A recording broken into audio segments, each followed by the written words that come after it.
the meeting.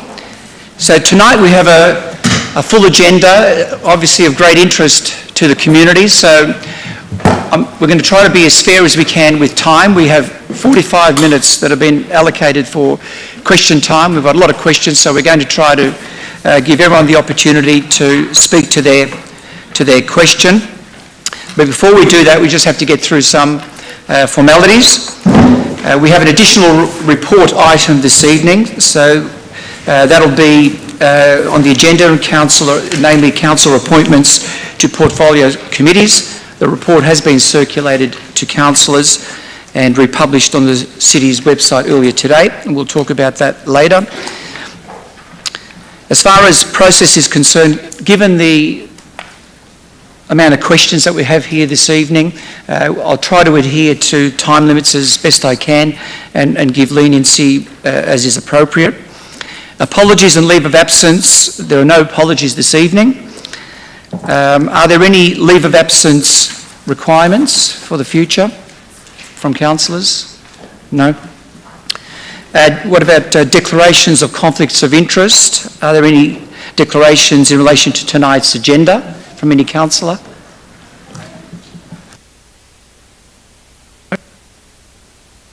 If any conflicts arise, please raise your hand during the meeting and we'll accommodate that.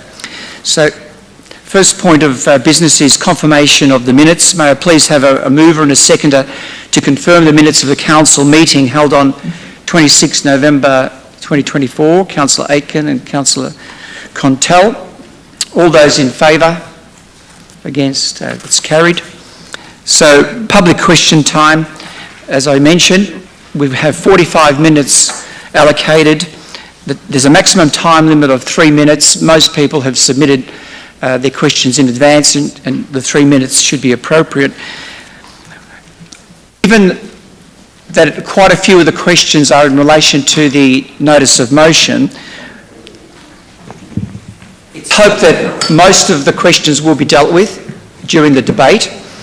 But in any event, we will respond in writing post the meeting in relation to all your questions. There will not be an opportunity to answer the questions here and now, given the time limits that we have, but I assure you that you will get a response post the meeting, and also it will be posted on the internet.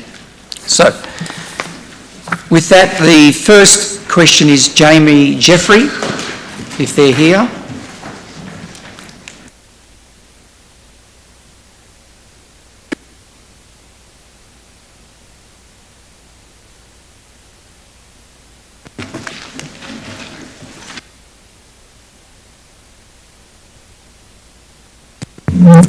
Hi, I'm Jamie Jeffrey. My first question is, how many residents wrote to the City of Greater Geelong expressing strong concern and dissatisfaction with the changes to January 26 adopted by Council on the 23rd of May 2023, and will those submissions be made public so the community can evaluate the merit or otherwise of those submissions?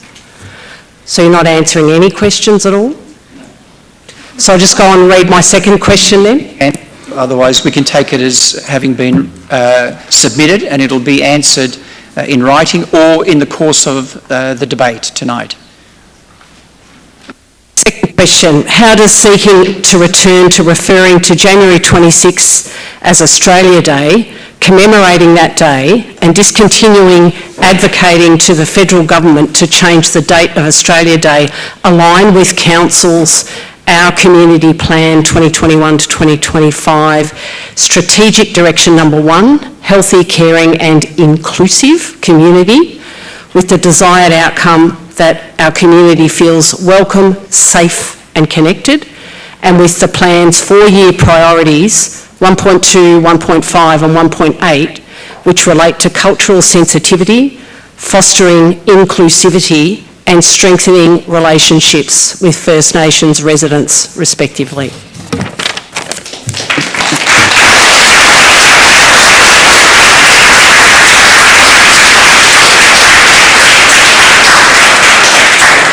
Thank you for the question. As I said, the statement has been noted and will be responded to. Right? Shaylee. The next submitter is Shaylee Brumby.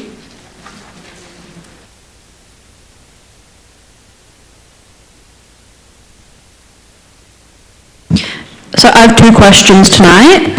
The first one being, how can the personal opinions of one or more councillors be compelling enough to reject the rigorous findings and feedback from 952 Geelong residents, including the largest First Nations participation in the history of the City of Greater Geelong, and disregarded existing policy and framework already in place? Second question. How does this notice of motion, January 26, which rejects the community engagement reports of the 23rd of May 2023, criticise the community engagement methods as inadequate and its findings unreliably align with the Council's community engagement policy responsibility to recognise the important civic leadership role that the community engagement can play in promoting and fostering genuine reconciliation and leading to real outcomes, and to want to understand Aboriginal and Torres Strait Islander cultures and histories, and to acknowledge the experiences and needs of Aboriginal and Torres Strait Islander people living within the City of Greater Geelong region, so they feel listened to, respected and valued.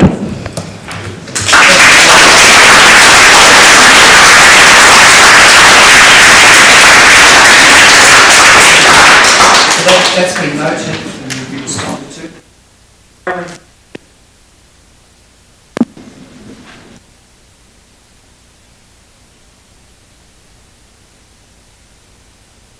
Hi, my questions are, given that in May 2023 the City of Greater Geelong resolved to conduct a series of community conversation events designed to learn and acknowledge the history of 26th of January, can the Council describe what community conversation events on this topic have taken place since May 2023? And my second question, given the City of Greater Geelong's repeated commitments to the Uluru Statement of the Heart and its undertaking in May 2023 to conduct an awareness and media educational campaign, can the Council confirm that those campaigns are taking place? Thank you, Iris.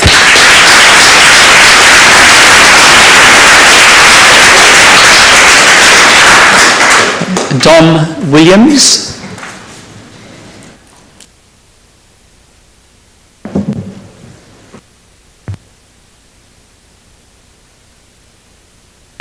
My two questions are, firstly, in May 2024, City of Greater Geelong committed to continued community engagement and deeper conversations regarding the traumatic historical impact to the Wathaurong traditional owners and First Nations people of the Geelong region. Can the Council tell us how these deeper conversations have been continued? My second question, on January 26, will the City of Greater Geelong conduct a mid-morning acknowledgement, recognition and truth-telling ceremony in Johnston's Park, Billabong, as approved by the Council on the 23rd of May 2023? Thank you. Dom.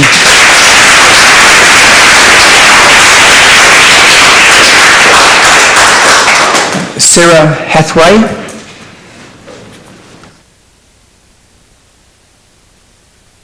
Mr Mayor, could we acknowledge Sarah Hathaway as a former councillor?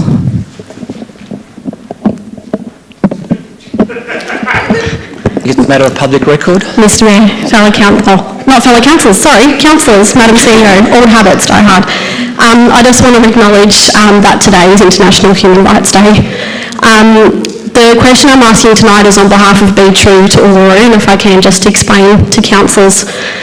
Be True to Uluru Geelong is a group of First Nation peoples and non-Indigenous membership, with our members representing our broader allies across our reconciliation and social justice community groups.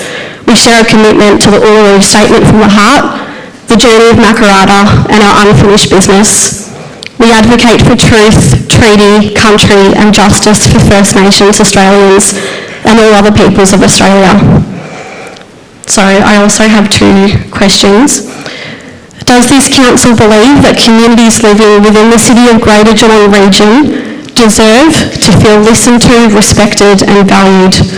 If so, how does the motion to reverse the May 2023 adoption of the extensive community conversation with Worong traditional owners, Worong Aboriginal Cooperative and other local First Nations peoples uphold the value of listening, respecting and valuing Aboriginal and Torres Strait Islander communities as described in the City of Greater Geelong Community Engagement Policy.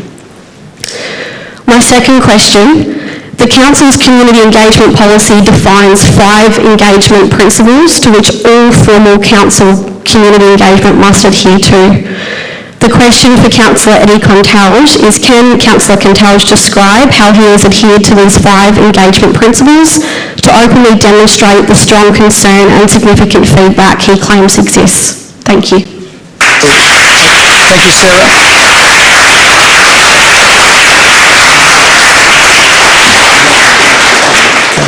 Angela Carr. If I may, just to respond briefly to previous Councillor Sarah Hathaway, I certainly will be...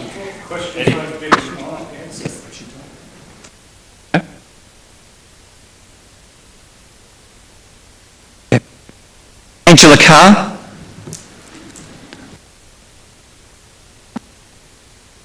Evening, everyone. Councillor Eddie Contal claims that the methodology of the community consultation previously conducted in relation to January 26 was flawed and unreliable because it was based on survey feedback from 952 respondents. Despite this, Councillor Eddie Contal, along with other councillors, unanimously voted to adopt the recommendations in relation to January 26. When did Councillor Eddie Contal decide to introduce a quantitative threshold to the Council's community engagement protocols that implies a minimum number of respondents to be accepted as valid consultation? And can he share what this threshold is? Will Councillor Eddie Contal and other councillors now be reviewing and rejecting the outcomes of other community engagement processes that involve fewer than 952 participants?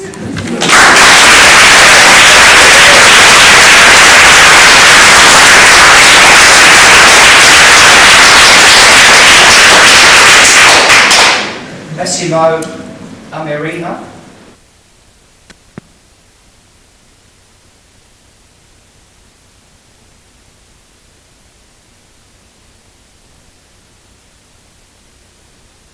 Good evening. These 2 questions relate to flags, which, given the news today and the political affiliation of several council members, I think is particularly relevant. When I first moved to Geelong in May 2023, I was proud to see my new local council take respectful and tangible steps towards reconciliation and truth-telling with First Nations communities, including the new approach to January 26 adopted unanimously.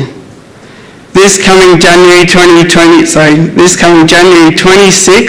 2025, and for following years, will the City of Greater Geelong conduct a flag-raising ceremony of the Australian Aboriginal and Torres Strait Islander flags at City Hall and other City Council locations, including this room? Will the councillors all commit to standing and being seen in front of all 3 flags?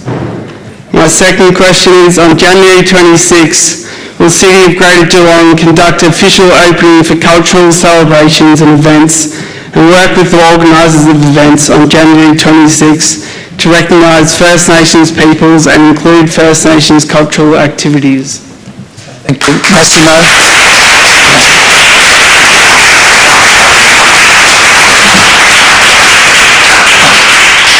Beth Davis.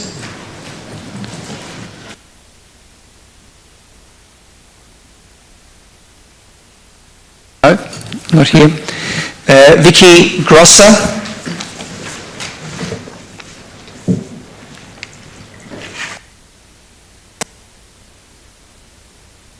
I'm pleased to be here with Marg Burke. We're both from the Committee of Geelong 1 Fire Reconciliation Group, representing significant numbers of direct members and others associated with us through organisations that participate in what we do.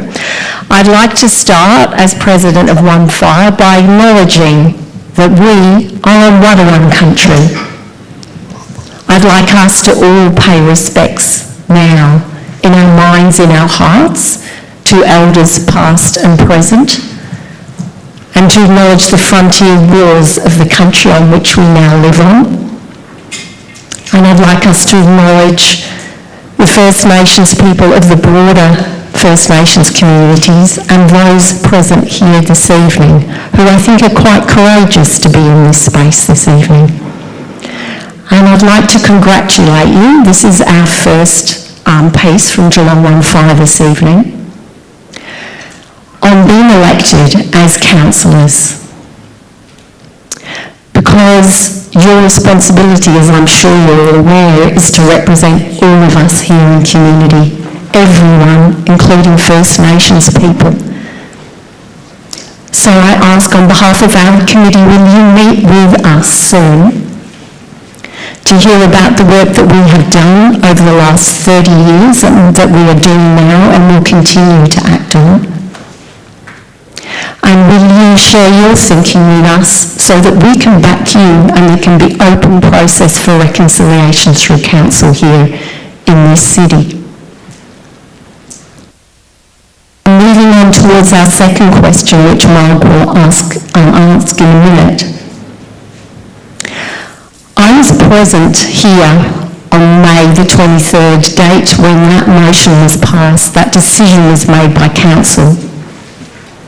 I've been active myself on behalf of One Fire in Reconciliation Victoria for over 15 years, and both there and across the state there was a recognition of the integrity of the process of the consultation that I and many of our members were a part of, who are here present this evening, and that process was done in consultation with significant Aboriginal and Torres Strait Islander community leaders, workers and elders.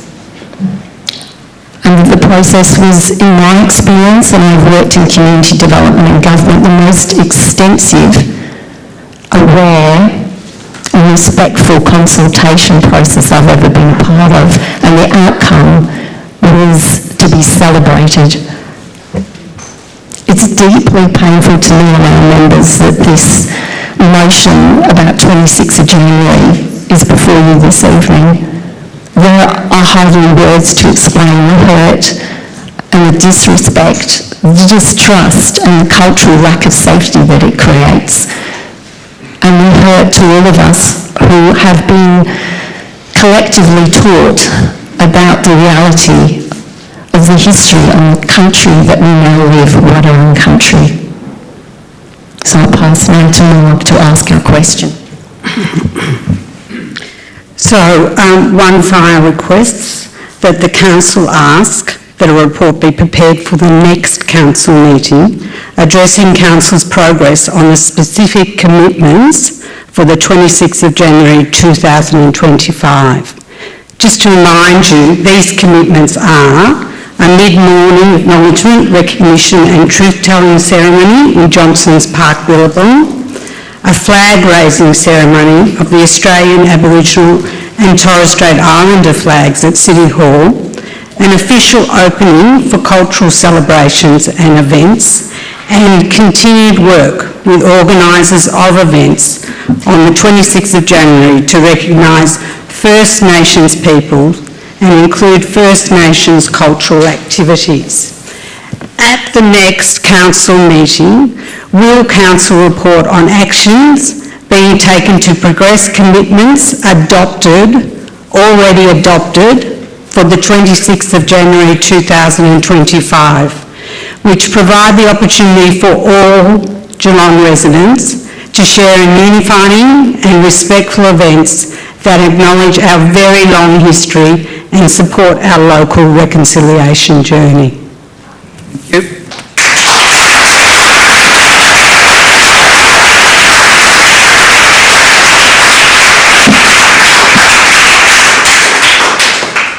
Charles Street.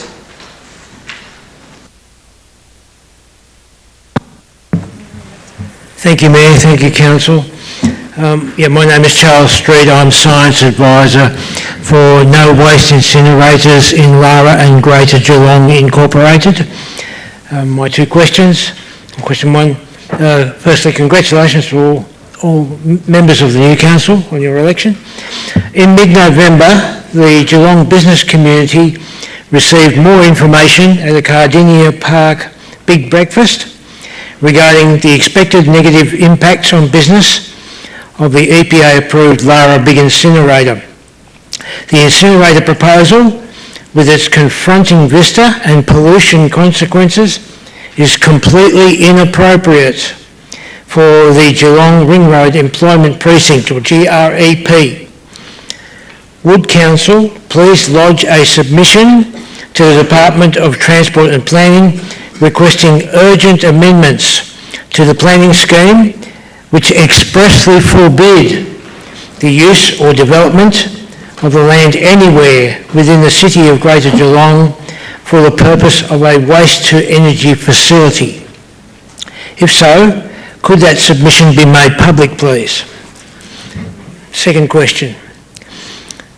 The scientific evidence suggests that emissions from waste incinerators have been associated with adverse health effects, including cancers, birth defects, infant deaths, and miscarriage.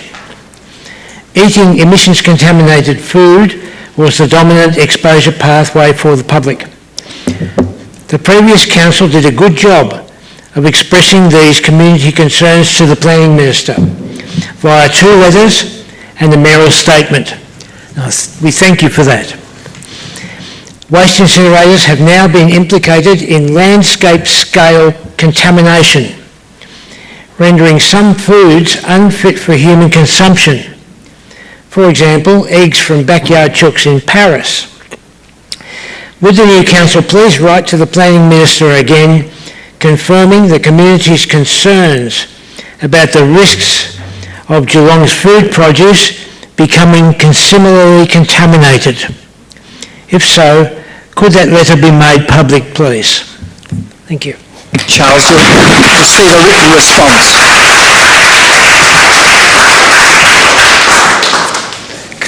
Kelly Lavelle.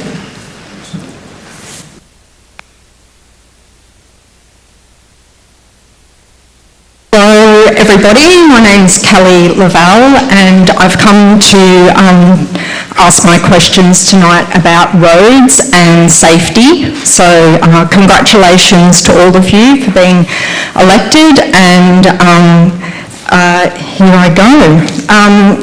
So my question relates to cars parking in cycle lanes, and just for a bit of background, when I was a teenager, one of my good friends and I was riding our bikes home from Landy Field, and she was killed on the Ballerine Highway by being hit by a car. When I lived in Melbourne, I was on a tram and I watched a car door being open and a cyclist getting hit by the car door and coming off the bike. So I work in the Surf Coast Shire and I usually drive to work, but on the 20th of September, I'm going to read now. I cycled to and from my workplace. On the Surf Coast Highway in Grovedale, signage indicates that it is a cycle lane. However, motor vehicles are allowed to park in this cycle lane. So what that means is it forces me to go out into the traffic, and the traffic is travelling at 60 kilometres an hour. On multiple occasions I was abused on that day for merging into the traffic by motorists because I was going into the lane that they were travelling in. So there are many roads in Geelong that display signage indicating they are a cycle lane, yet they allow motor vehicles to park in them. My questions are, number one, why is it permissible for a motor vehicle to stop in a cycle lane when this will endanger the cyclists by effectively blocking their way and forcing them into the traffic. You have a follow-up question? I've got two, but usually you answer the first one. As I mentioned, we'll respond to all questions in writing after the meeting. All questions. Oh dear. Okay. I thought they were all pertaining to... clear at the start, sorry, because of the number of questions that we have here this evening. Sorry, I just thought all questions pertaining to one particular topic and mine wasn't. Okay, the second question then is, I have outlined how unsafe City of Greater Geelong has made roads in Geelong for cyclists through creating cycle lanes yet allowing cars to park in them.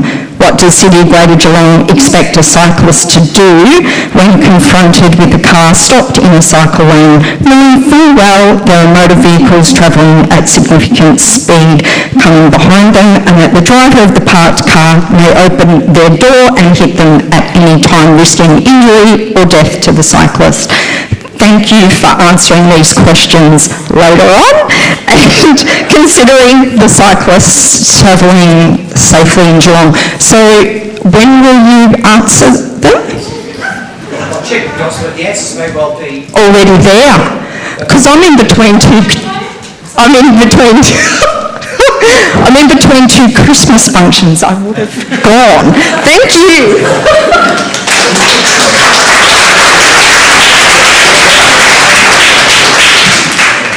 Sorry, the microphone doesn't seem to be working. I've been advised that the answers have been posted where they can and also will be confirmed in writing post the meeting within 7 days, if not sooner. So hopefully that's better. Pamela Ryan.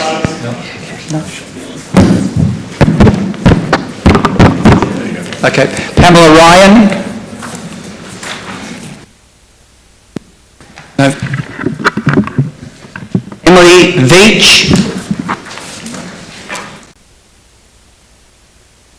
Trish Leone. Marion Wild. Jean Nell.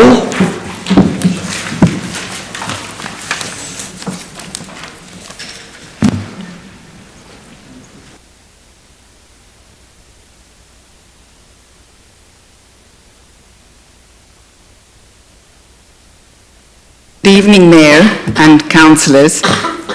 Just as a quick point of order, can you just confirm that you've elected to take all the questions tonight on notice? That's right. Secondly, and they're not potentially they'll be answered during the debate, and those others that are not, you will receive a written response. Within 7 days? Yes. And can I confirm that they are not on the website yet? So the information you have, because I'm looking at it at the moment. So, point of order, Mr Mayor, what I think the confusion is, we've actually said that questions related to an item that's on discussion tonight will not be answered, but if a question isn't on the agenda, the normal practice is it would be answered tonight. So, I'm not going to do this on the run, Councillor Aitken. If you could if you could just leave this to me, please. Let's just see where we get to before we make any promises on the run. Yeah, but participatory democracy is challenging. Let me start again and start my time. Good evening, Mayor and councillors, and thank you very much to Vicky and the One Fire Group for acknowledging the Wadawurrung people and for paying respects to the elders of Geelong. And I too would like to recognise that I live and work and sometimes play in Geelong on Wadawurrung land and pay my respects to elders past and present and the young people who will lead the city in the future. Now, congratulations on this election's outcome. I trust that the newly elected council will prioritise accountability, transparency, inclusivity, and decisions that serve the best interests of the entire community. For the record, my name is Jean Nell and I live in Geelong. I'm a member of Cool Geelong, a local community group that advocates for the preservation and expansion of the Greater Geelong tree canopy. We campaign for responsive tree management that reflects the vital role of trees in sustainable economic, social and environmental development. The Our Community Plan Quarterly Report, September 2024, on the agenda tonight, reflects the city's tree planting program as on track. However, the details of the planting program are unclear. The community plan points readers to the Environment Strategy 2020 to 2030. Under that strategy and its action plan adopted by this council in September 2020, the city committed to, and I quote, commence the planning and delivery of our 1 million trees project. During the 2024 election campaign, Councillor Nelson highlighted his role in championing the 1 million trees project as a key achievement. Since 2022, the city's Have Your Say site has indicated that the draft business case for the project is underway. However, during the election, citing the caretaker policy, Councillor Nelson indicated that he could not provide information, not on the what, but information on how the community could access information on the progress of the project. But he assured residents that details would be provided after the election. While the community awaits further details to be shared by Councillor Nelson, could the council please respond to the following questions? And can I just note that I'm deeply disappointed that you've opted not to answer questions during the meeting. Question 1, how many trees have been planted as part of the 1 million tree project plan or initiative to date? Question 2, does the council intend to proceed with a 1 million tree plan or project? If not, when was the decision made not to proceed with a 1 million trees plan? And it would be great, given that the answers are in writing, that you would also provide details of the actual meeting and minutes. If yes, when can the community expect to see a draft business case for consultation? Thank you. Jean, and I apologise for not providing the answers tonight, but in the interest of trying to make sure that everyone gets the opportunity to at least ask the questions, we've had to adopt that as a process this evening. Absolutely, except you could do a bulk question and separate ones. Well, trying to be fair to everyone and treat everyone the same, so. John Winkler.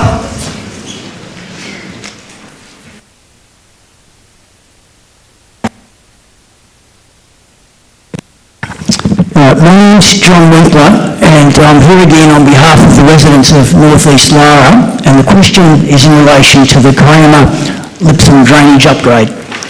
After 40 years of false starts and budget freezes, funding was finally allocated this financial year to fix our drains and address the above-floor flooding problems across the Kiama Drive area. The commitment was greatly appreciated by the community. However, as it turns out, the costs are now expected to be significantly higher than the budgeted amount. And our community celebration last year, now the third we've had along the way, also now seems to have been premature.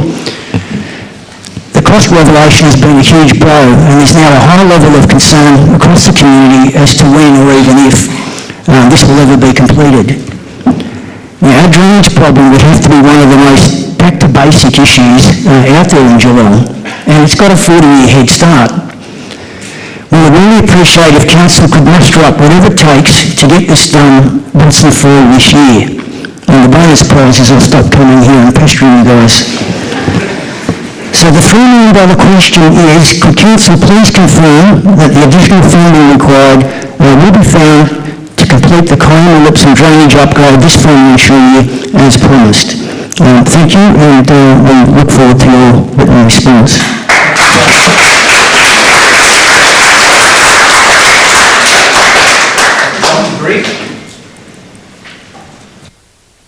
Greg. Lex Chalmers.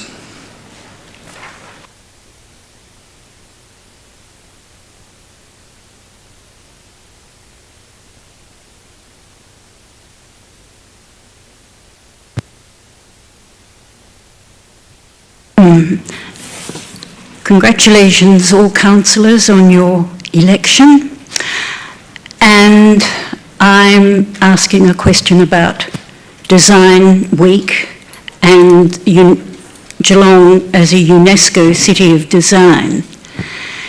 When will the council, its community plan and Tourism Greater Geelong and the Bellarine begin to acknowledge Geelong's UNESCO City of Design designation as a source of community pride and income as it attracts people to visit? It promotes Geelong on the international stage and surely helped to attract some international delegations to City of Design meetings here, not acknowledged in the current community plan or the tourism report. Geelong's annual minimally funded Design Week showcases its academic, heritage, industrial and current design culture, adding to community pride and attracting inter- and intrastate visitors. But Geelong could do so much more. The UNESCO City of Design city of Dundee in Scotland, about the same size as Geelong, has a magnificent new design centre showcasing its design credentials year-round. Regional cities, Bendigo and Ballarat, are now also UNESCO Cities of Design in gastronomy and craft, and will, I am sure, be leveraging that achievement.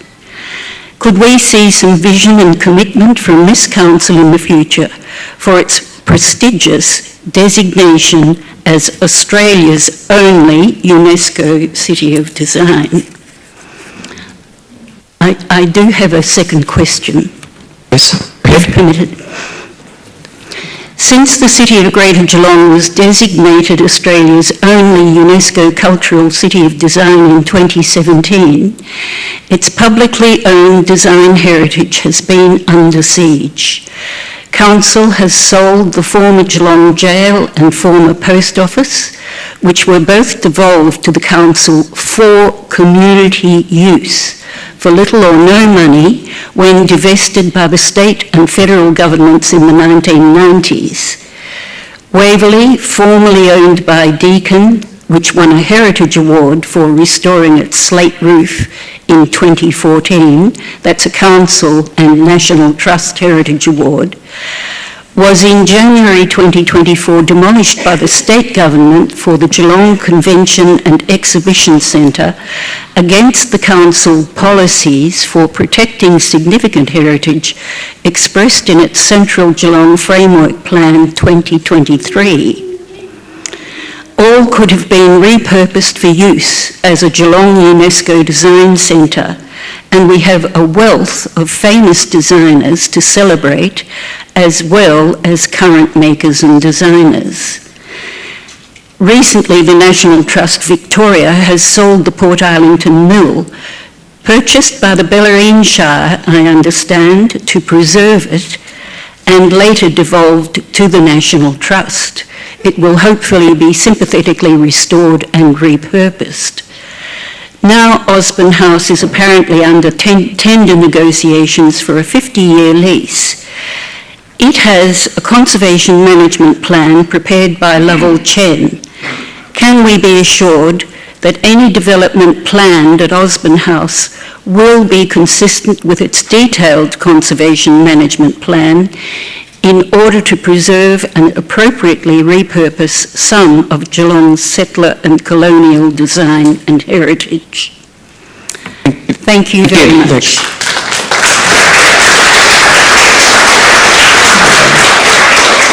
Is Les Dew in the room? Les? Sorry, Mayor, Les has asked me to read his question for him, if that's acceptable. That would be against practice, so we have got but... You want me not to do that? I'll indulge you. All right. Okay, you've got his written question. One other point of procedure. I'm assuming that the written answers to all of these questions will appear in the minutes of this meeting, is that correct? They'll be issued on our website, and there'll be a written response sent back to Les Dew. Very good, thank you. All right, so that concludes question time. We now have a number of submissions. Rachel Hill.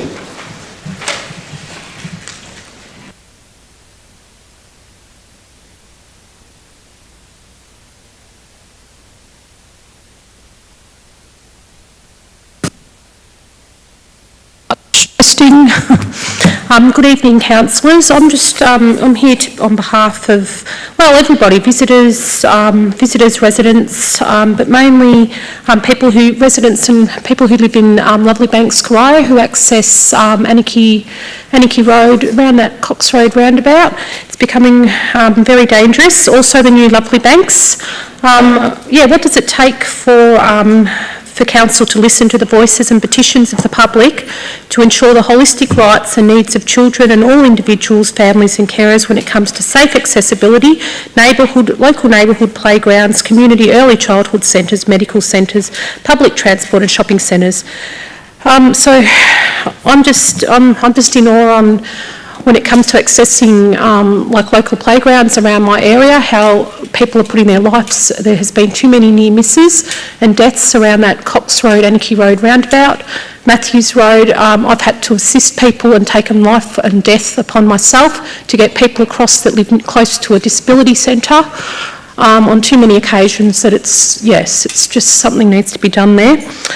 And local playgrounds around the new area around Corio and Lovely Banks, from all the way pretty much from Cox Road roundabout to Matthews Road down to Princess Road.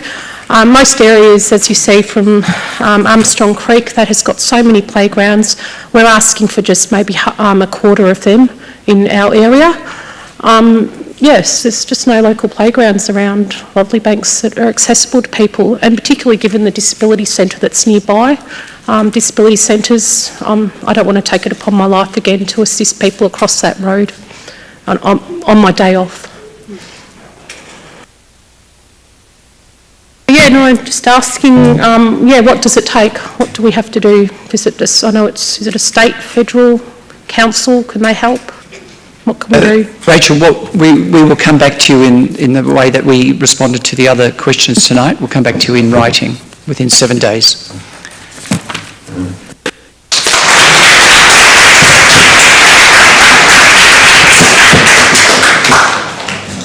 We have one other submission that I'll just...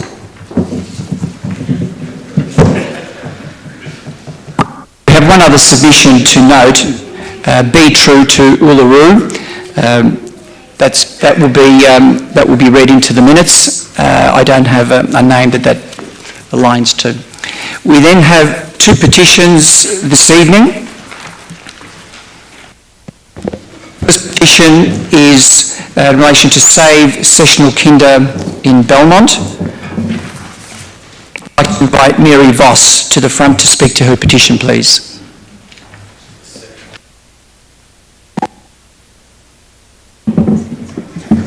Which one? Who's?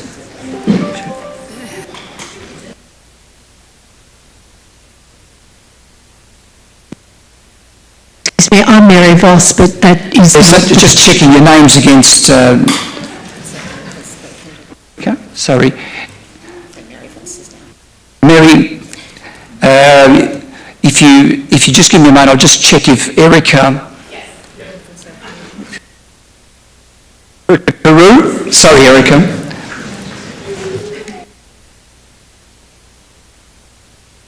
evening. My name's Erica and I'm the President of the Alexander Thompson Kindergarten Parents Association.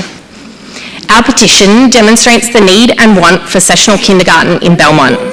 The petition started as a response to the impending closure of this sessional kindergarten in Belmont at the end of the 2025 school year. This decision has sent ripples of disappointment and concern through our community. The facility is currently attended by 126 families who receive free 3- and 4-year-old kindergarten. Except it's not just a facility. As you can see, it's a cornerstone of our community and a vital resource to early years learning. There are current teachers teaching the second generation of the family. This kindergarten is one of a kind and is an integral part to the Belmont community. In the first week of this year, we were notified that at the end of 2025 school year, this sessional early years learning institution would be closing.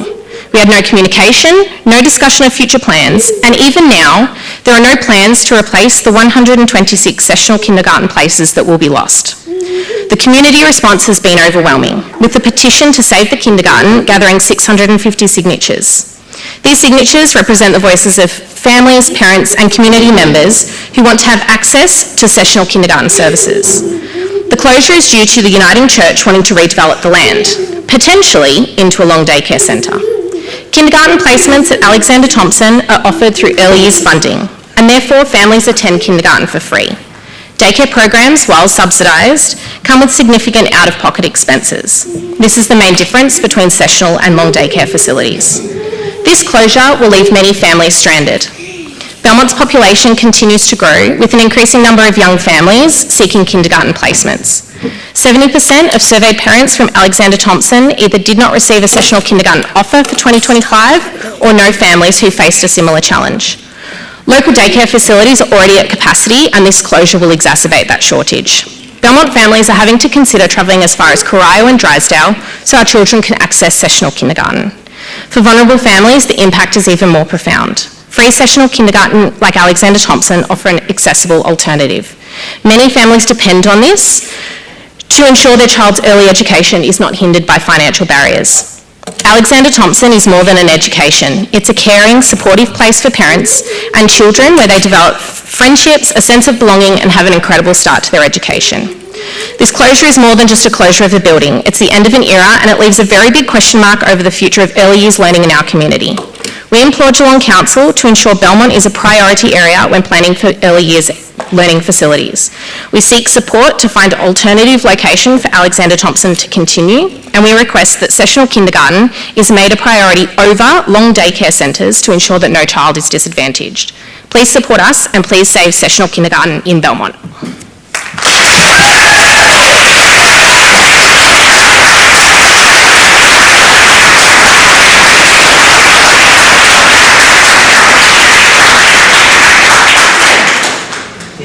The second petition is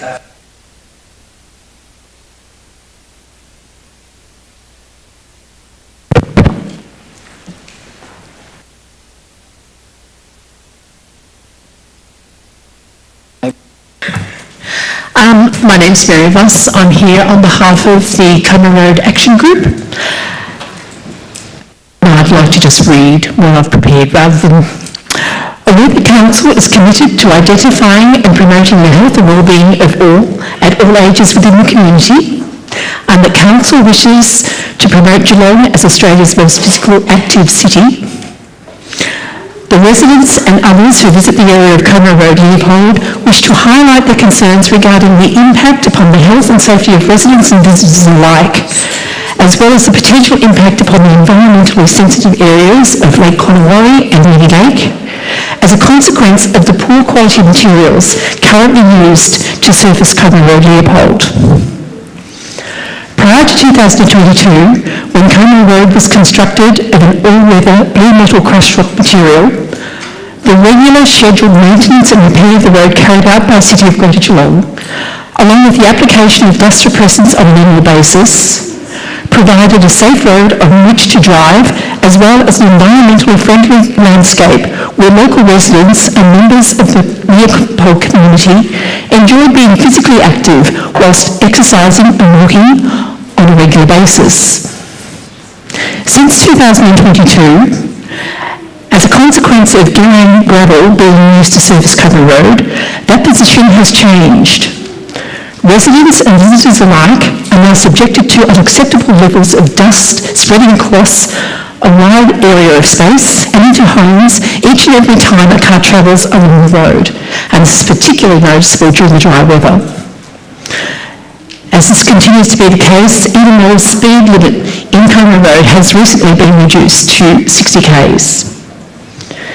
Also in recent years, those residing in the area have noted a considerable increase in traffic flow along Comer Road. This increase in traffic aligns with residential developments in Ash Road in the upper areas of Leopold. Of major concern to residents of Comer Road is the fact that a number of drivers now using the road appear to be inexperienced when it comes to driving on gravel. That and the fact that the poor quality Gillian gravel currently used on road surface commonly presents drivers with a rough and severely corrugated road surface upon which to drive has actually culminated in numerous vehicle accidents, including departures from the road and into residential properties. One was as recently as a fortnight ago. In summary, local residents and members of Comer Road Action Group are concerned about the poor quality Gillian gravel currently used on the surface of Comer Road, Leopold, and the resultant impact upon the poor quality materials used upon the safety, health and wellbeing of residents and community members in the Leopold area, as well as the environment itself.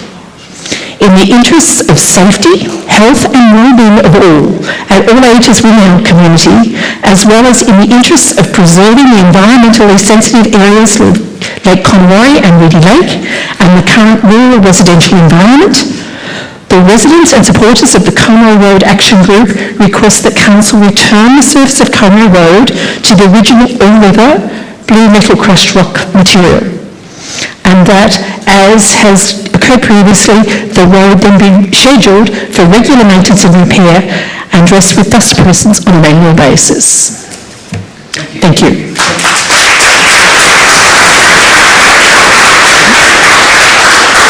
Am I able to leave what we have is the petition signed by over 50 people. Am I able to leave that here? Yes, please. Thank you, Mary. Thank you, Erica. Your petitions have been received and you'll be provided with an appropriate response by the Directorate.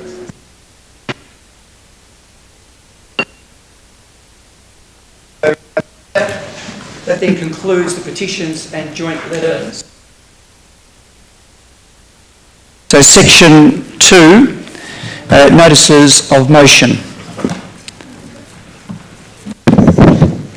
Councillor Eddie Contel. Move. The seconder. I'll second it, Mr. Mayor. Councillor Sullivan. For Councillor Eddie Contel. Mayor, yes, I have a notice of motion to move tonight. Is there an alternate to that, or are we heading straight into the notice of motion? There is an alternative. I was advised that you would speak to your motion first, and then I will present the alternative motion. Thank you. Just make sure that everyone can hear me to start with, because I see that you've been... Okay, good, thank you. Look, first and foremost, I acknowledge that this notice of motion will not sit comfortably with a portion of the community, and I respect that that's the case. It's not intended to be disrespectful to anyone in the community, including our First Nations people, but I also accept that some will see it that way. Personally, I apologise if that's the case. Nonetheless, with respect, I won't be adding too much more to the notice of motion other than what's already been articulated and is on the screen. But for the benefit of the discussion and the deliberation tonight, the purpose of this notice of motion is to simply confirm that the proclamation of the date for Australia Day is the responsibility of the federal government, and the council does not have any responsibility or authority to change this, nor is it council's business to take actions that would differ from this. The notice of motion requests our CEO to produce a report to the January meeting to this effect. Now, since the adoption of the 26th of January report on the 23rd of May in 2023, there has been significant feedback, and there has been concern raised by the broader Geelong community, particularly related to Council's decision to cease from referring to the 26th of January as Australia Day. Please talk. Listen. So to that, if people could just respect. Councillor Contel, as he's speaking, please. Can everyone just calm down? Just calm down, dial it down. To that. Can people just sit down in their seats and stop intimidating others, please? To that. Can you hear me? Can you hear you? Okay. That, as I was going to answer former councillor Hathaway, is that this feedback has come in all sorts of forms. It has come through letters, which we have on our files. It has come through emails, which we have on our files. It has come through phone calls, text messages. Many of us, including myself, are very active on social media. It has come through social media.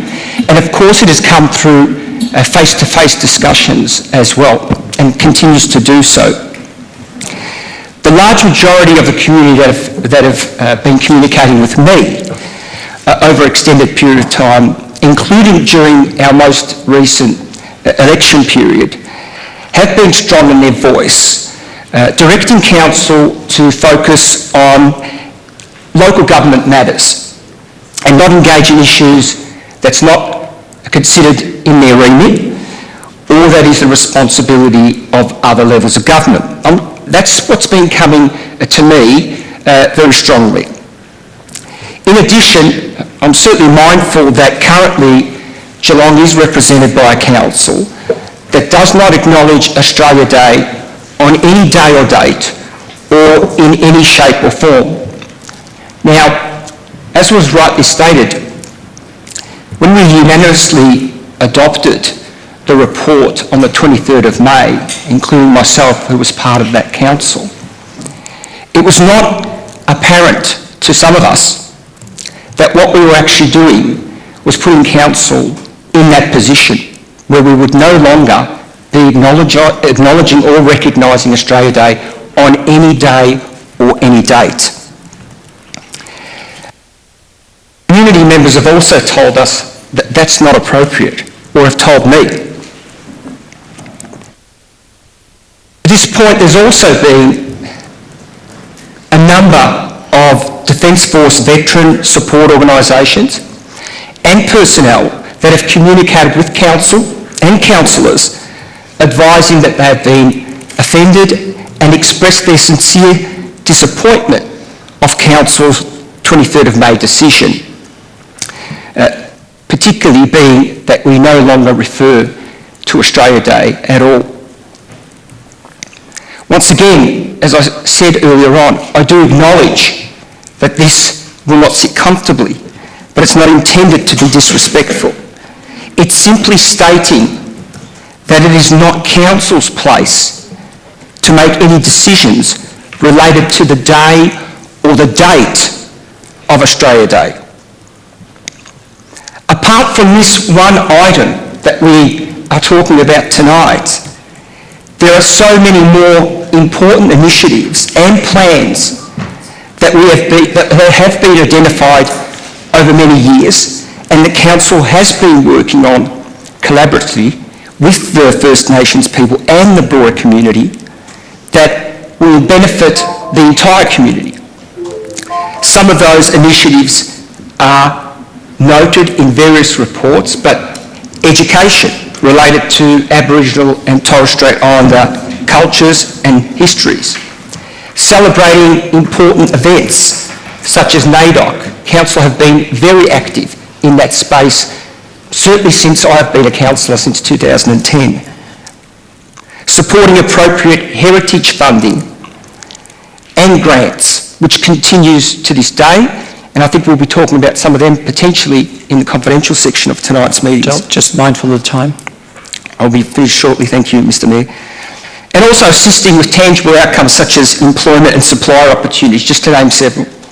So other than Australia Day, there are so many more things that actually bring us together and will continue to do so than divide us.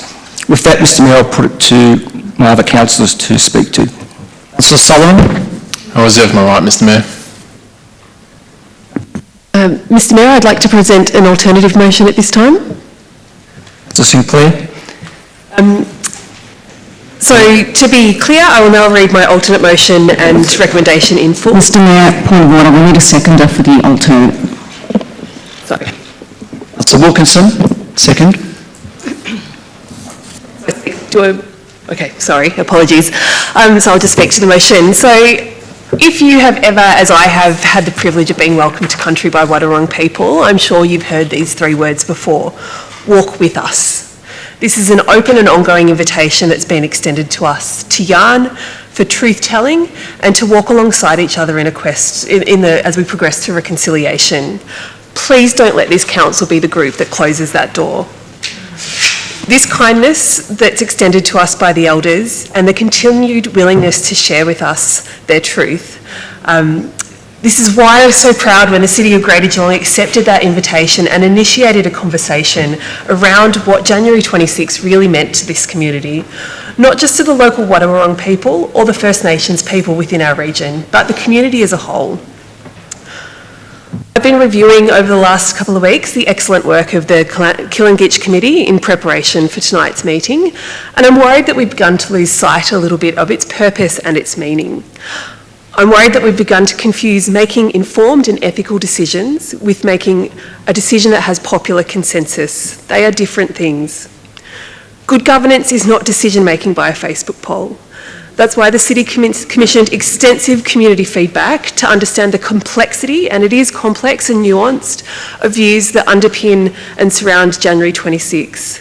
It's not a quantitative survey, it's not about the percentages that came back, it's about understanding the sentiments and the issues that underline and the harms that are caused to members of our community. And consultation was broad. So we have organisations like Wadawurrung, the Lions Club, Barwon Health, Big Pole, the CFA that were engaged in this process, and almost 1,000 community members. Now, I work in community engagement. To get 1,000 people responding in a qualitative, elaborative form is almost unheard of. This is really broad engagement.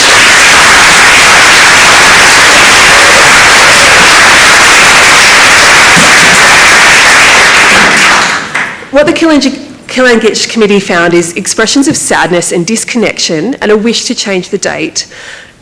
Examples like, as an Aboriginal man, January 26 is a day that evokes many emotions and thoughts. It's a day of great sadness for our people as it marks a very dark part of our history, and with so much of the country celebrating the country on that day, it creates a divide between Aboriginal people and non-Indigenous people of our country. We don't want to be creating divides, we want to be bringing people together. These views were expressed by both First Nations and non-First Nations people, and there was broad acknowledgements of the specific sadness and trauma caused by celebrating Australia Day on January 26. And there were differing views in this report as well. It wasn't unanimous. There was about 25% of people that did express a view for Australia Day to stay on the same date. So the council group and the recommendations weighed all of this together, as you do with qualitative research.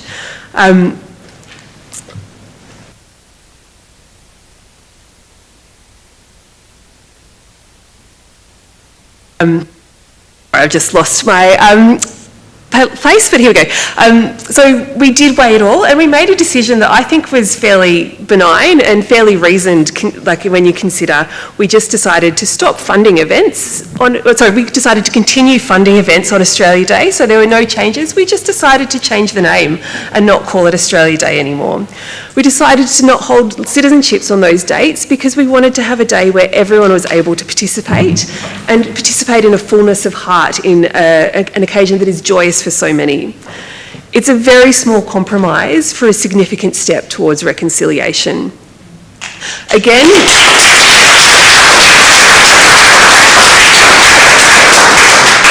the recommendations of this research were not intended to represent a consensus view. That is why part of the recommendations asked for the city to engage in education activities and to facilitate community conversation to share with the people of Geelong the conflicted history of January 26 and our commitment to the Uluru Statement of the Heart. It was incumbent upon us as leaders to lead these conversations and to invite the broader community to walk with us towards reconciliation. If we have not done this work as we promised, then it is our failing. We have not brought the community along with us, and it is no wonder that there is continued resistance within some sections of the community. This view has been echoed in the many emails I've received over the last few days and the questions that we have received tonight. But I really want to call out that there have been a number of these views expressed by organisations like community houses, by mental health providers, by churches, organisations that are on the front line of support and know firsthand and have witnessed and supported seeing the harms that this kind of debate brings. Participants of this community engagement contributed in good faith. We asked them to share something personal and talk about a subject that we already knew was a source of trauma for some members of our community.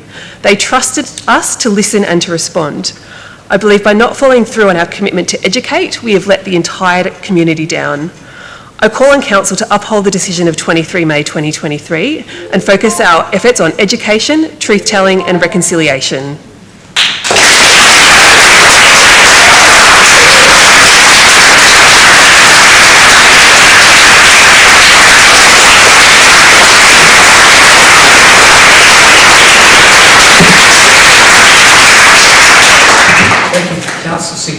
Councillor Wilkinson. Thank you. And I would like to acknowledge the people in the room today who were responsible for part of this engagement policy. And I want to acknowledge those people who are not here because this discussion is too traumatising, and want you to know that we see you, we hear you. Sadly, so the current position of the city was a result of these discussions, as we've talked about. It was about a qualitative exercise and a way forward to provide an opportunity for us to come together and celebrate differently.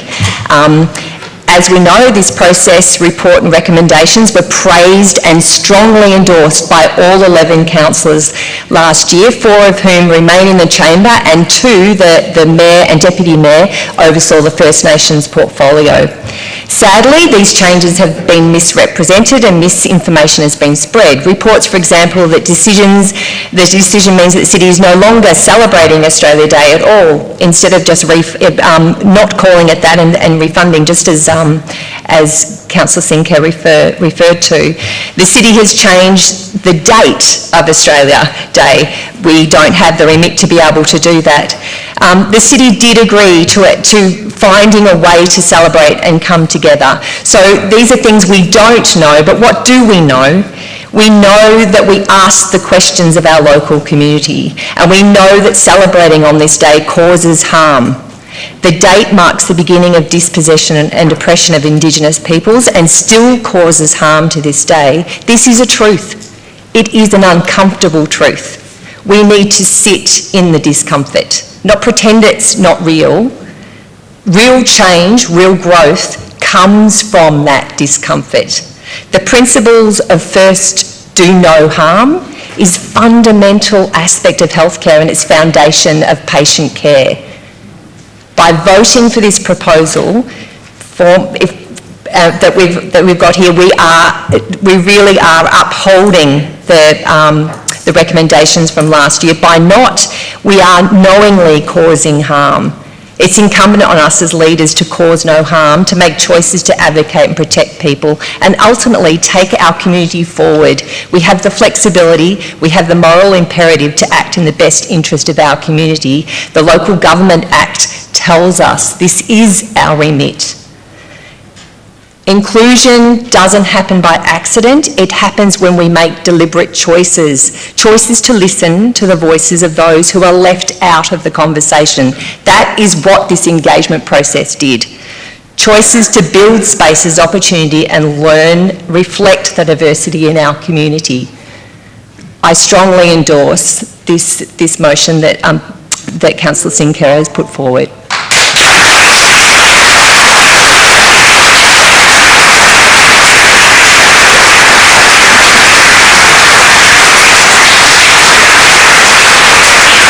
Councillor Wilkinson, any other councillor wish to speak? Excuse me, can I answer that? Councillor Aiken. Can I just clarify, Mr Mayor, so we're debating the alternative at this point in time, and we also will be given an opportunity, if this motion is lost, to actually speak to the other motion as well too.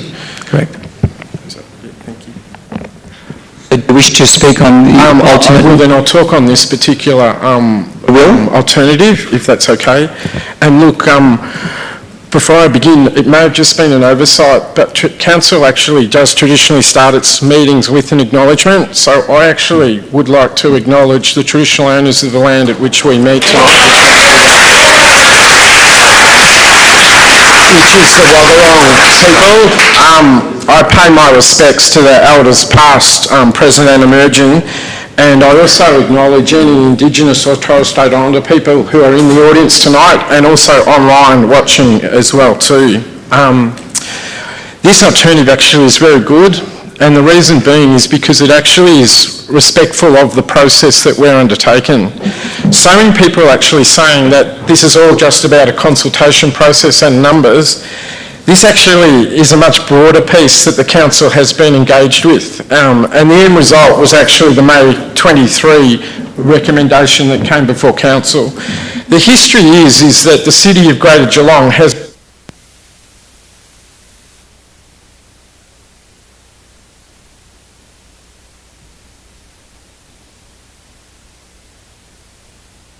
said we will have a reconciliation action plan in Geelong. And part of that reconciliation action plan, we actually said we'll establish an Aboriginal or Indigenous advisory committee. And the sole purpose of that advisory committee was actually to give us advice about reconciliation and actually how we, as elected officials within the City of Greater Geelong, could respect our First Nations people, which statistically the City of Greater Geelong has the largest number of Indigenous people in Victoria. Our local government has a responsibility because we actually have the largest number of people who identify as Indigenous population. We then established the committee, and it actually went through a tremendous process, and eventually it became the Killingy Committee, which is actually referred to in this particular notice of motion. And that advisory committee actually continuously said to Council, this is how you can gain reconciliation with the First Nations people. We have representatives on that advisory committee, and one of the things that that committee actually asked us was, Council, can you please have a conversation about Australia Day? And part of the reason why the committee wanted us to have a conversation about Australia Day, many people actually think that the conflict and the pain that is suffered now is only new in our Indigenous community.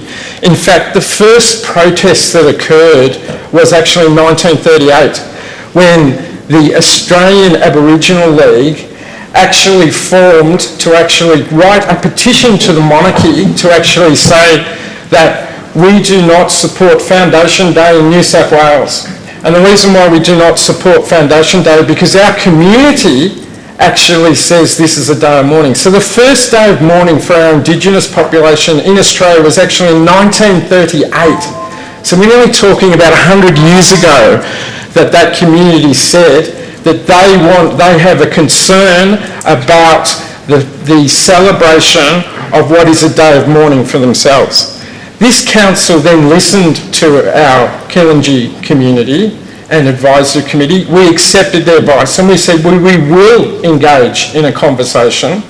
And the advice that we also received from our Killingy committee was that you must be sensitive and understand the cultural issues associated with First Nations people. So you can't just ask them to write a document, because in fact written language is not part of the culture of our Indigenous population, so you can't ask them to make submissions. You can't also actually say to them to vote, just sort of say, cause conflict in their community. We were actually encouraged to say develop a very unique consultation process which involved dialogue, which involved deliberately finding First Nations people within the Geelong community, and that's exactly what they did.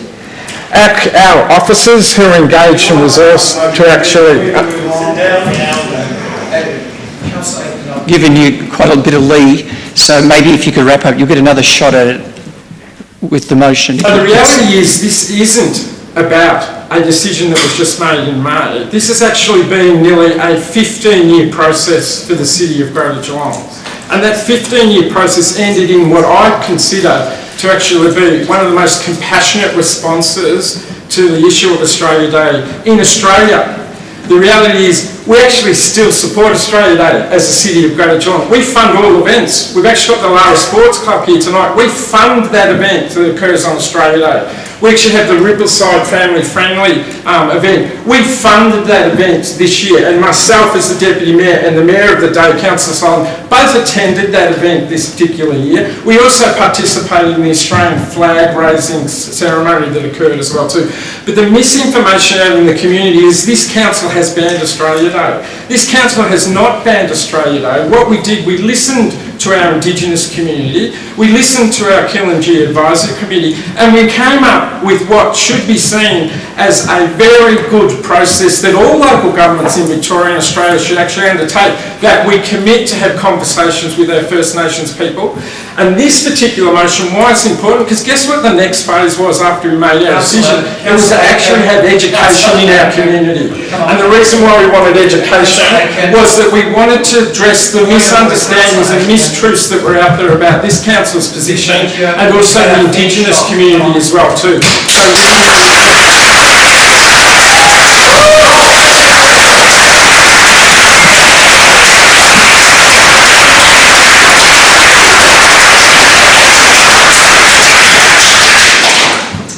Any other councillor wishing to speak to the alternate motion?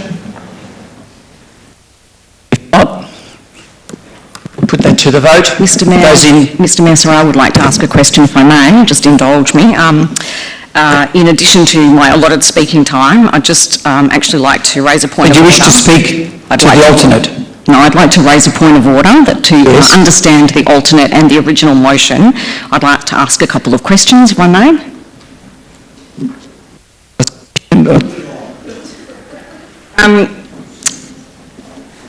So I would just like to understand, to ensure that I can understand what it is we are actually voting to do or not do, and how we got to this point as a council, as well as the ramifications of supporting or rejecting either the alternate motion or the original motion. And Mr Mayor, through you as the chair, could I ask the council's CEO if she thinks or is of the view that the community consultation and feedback process conducted prior to council endorsing the May 2023 recommendation was either adequate or inadequate, generated the required amount of feedback to make a decision on the issue, or was lacking in any way, shape or form, and if so, how? And secondly, given the amount of consultation that was conducted at that time, will the same or similar consultation be conducted if the original motion is successful tonight? And if not, why not? And would that future consultation involve First Nations people and their representatives? And if not, why not?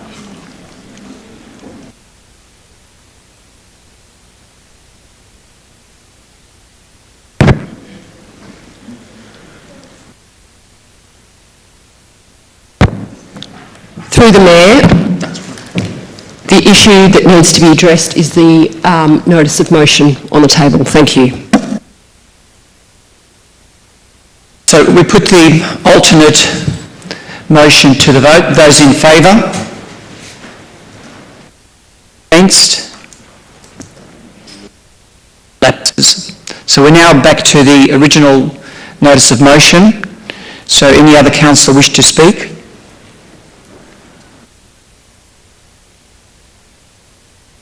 Councillor Burson, then Councillor Aitken. I just want to bring up that I wasn't on the last council, I was on the, on the current council. So my consultation was during the candidate election, of which I fronted many rooms like this where the common questions was where do I stand on Gaza, which again is not a council issue, and Australia Day, whether we would be bringing it back, etc.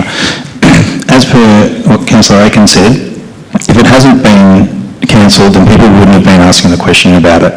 If we have events all the time, I don't understand why we can't call it Australia Day. If we're holding Australia Day events and just calling it 26th of January, that sounds confusing to me. I also don't have an issue with continuing advocacy to change the date. If it's a date that doesn't suit everybody, then it probably does need to be changed. But we don't have that remit, because if we cancel Australia Day, we don't have another Australia Day, and I'm not going to sit here and say we can't celebrate Australia Day. I love Australia. I'm acknowledging where we've come from. I understand that there has been some atrocities in the past, and if you don't have Australia Day where you can have your truth-telling day, I acknowledge that we should have truth-telling. Anzac Day, for example, starts with a dawn service where we have lost thousands of our men who protected the country. It then goes on to acknowledge that and move forwards. Person speak, please. I don't have any issues with the continuing of the truth-telling ceremony or the Johnston Park thing. That should all be encouraged. I don't think anything else is changing except for what we're asking for, which is to call it Australia Day again. If we're talking about unity and we're all going to have a day, the referendum where we invited all the First Nations people, or we put them on the Constitution, would be a great day, I would assume, but that's not for me to decide. That's a federal event, and everybody here should be speaking to their federal member, and the federal people came together and said that all the states will call it that one day because it was unifying Australia.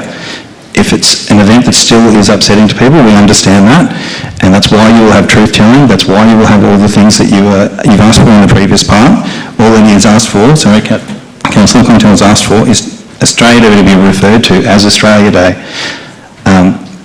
A lot of people that I have raise an Australian flag because we've fought for an Australian flag, we fought for Australia, not for individual people, we fought for your right. We fought for your rights to have democracy, to have your say, to do all that sort of stuff, and we appreciate that you've come here and said that. Can you please just respect Councillor everyone's had an opportunity this evening. I've been very lenient and given everyone the opportunity. And now Councillor Mercy. Can't hear you.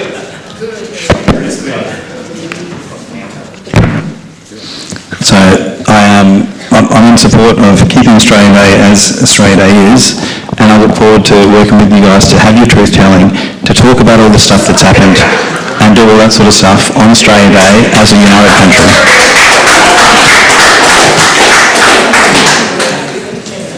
Any other councillor wishing to speak? Councillor Story. Thank you, Mr Mayor. I'm a new person too, and firstly I would like to acknowledge that there's a great deal of hurt and pain in this room tonight. I would like to bring another voice into this room. Respected Australian, Mr Noel Pearson from Cape York, as part of the work that he did, moving towards the referendum, gave a presentation in 2017 where he talked about a declaration of Australia, 3 epic strands in a grand narrative. These words are his. What is Australia? Who are the Australians? These are questions we have never properly answered as an Australian people. That there is an Australian people, there is no question. That this continent and its islands are our land, there is no question. And when I say ours, I mean all of us. Australians have an epic story. It is one of the great epic stories of this planet. We will recognise the scale of our story when we recognise each other. The first part of this story is the epic trek out of Africa. Latest research pushes back the date of Aboriginal presence in Australia beyond 60,000 years. The eminent ethnographer, W.E.H. Stanner, explained the dreaming as telling rich tales of great marvels. These epic stories of the continent are much, much older than Homer and are still held today. There is a second epic story of Australia, the voyage of the Endeavour. Australians should know the epic nature of James Cook's voyage to the east coast of Australia in 1770. Appreciate some quiet and respect in the room. We've respected you. No epic is pure happiness and light. Cook's voyage ultimately meant devastation and dispossession for the First Peoples, but it was an epic voyage. Epics are about tragedy and heroism, cowardice and courage, the worst and best of humanity. The arrival of British institutions on the shoulders of the First Fleet, which became the law of this continent, is the second part of Australia's epic story. I now want to turn to the third species of epic story. There are in fact millions of such stories. The epic migrations from Auschwitz, Somalia, Italy, Vietnam, Beirut, and Tiananmen Square, and so many other places. These are three equally epic parts to our national story. A declaration of Australia should have 3 verses, but it must be one song. A declaration will enable us to thread together these 3 epic stories into the one story of our Australian Commonwealth, a declaration to unite the nation. It's Mr. Noel Pearson. Thank you, Mr. Mayor. Councillor Story. Any other councillor wishing to speak? I would like to speak to this motion also. Councillor Sinclair. I, probably unsurprisingly, strongly refute the notion that it's not our role to lead conversations. We've just been elected leaders of our community. Our job is to lead. That's what we're here for. And it's to do what's right, not is what most popular. We know that celebrating Australia Day on January 26 causes harm. We know this because we just asked a bunch of people and they told us that's what happens. We know it causes harm because we already know the impacts of colonisation, the wealth of research around intergenerational trauma, health inequity, and the stolen generation, and all of those impacts, how they have combined to harm our First Nations people. We know because each of us have had conversations with members in our community that have told us of the harms as individuals. They've told us about the deep sorrow and the pain that they carry. So, as leaders, are we really asking here to do something different to what we already do? We're about to enter state and federal elections, and we're about to go and lobby hard and have our conversations with both the sitting government and opposition to ask for money for roads, for infrastructure, for sporting facilities, for hospitals.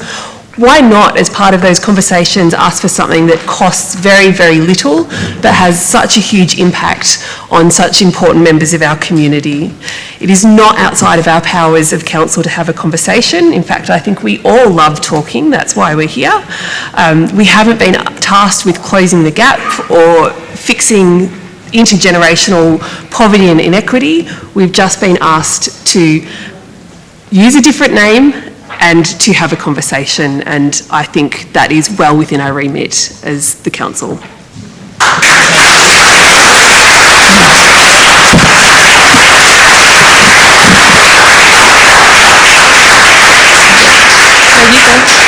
No, you first, obviously. Thank you, Mr. Mayor. I bring a different perspective to this debate.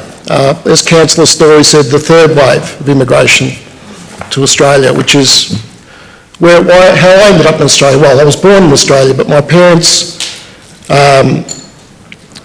left Greece. My father left Greece in 1949. Just had the Second World War, then a civil war. So Greece was in ruins, as was much of Europe. And he came to the other side of the world as a 17-year-old. Didn't know the language, didn't know much about Australia. My mother then joined him in 1956 from the same village in Greece. And I'm here, the son of immigrants who came to this country. They loved Australia. They were born in another land, but they're now both together in Eastern Cemetery. And they adopted this country as their own. And they loved Australia, and they loved Australia Day. And celebrating what's beautiful about our country, while acknowledging the harms that were done in the past by the British in settlement. I think we need to move forward. And we need to move forward with regard to Australia Day. And also multiculturalism. So multiculturalism works well when people come here from another land and they become Australians, which is what my parents did. And I've got my sons, I can speak fluent Greek, my son's not so fluent Greek. And probably within a couple of generations the name will be there, but they'll be just Australians like anyone else with some Greek heritage. And I was brought up to support Australia Day, as were most immigrants, and to celebrate Australia Day on the 26th of January. And that's how I was brought up and raised by my parents, who, as I said, came here from another land, 15,000 kilometres away. And they loved Australia for the rule of law that Australia has and its democratic beliefs. And I think my ancestors who came up with democracy in the first place would be very proud of Australia. And in saying that, Mr Mayor, look, the motion before the chamber, I certainly support Councillor Contel's motion, but from the perspective of my immigrant background, from my parents' background, although I was born in Australia. Councillor Kados. Any other councillor wishing to speak? Councillor Wilkinson. Thank you. Thank you to Councillor Story who brought Noel Pearson's voice into the room, but we also have 457 local mods' voices in this room.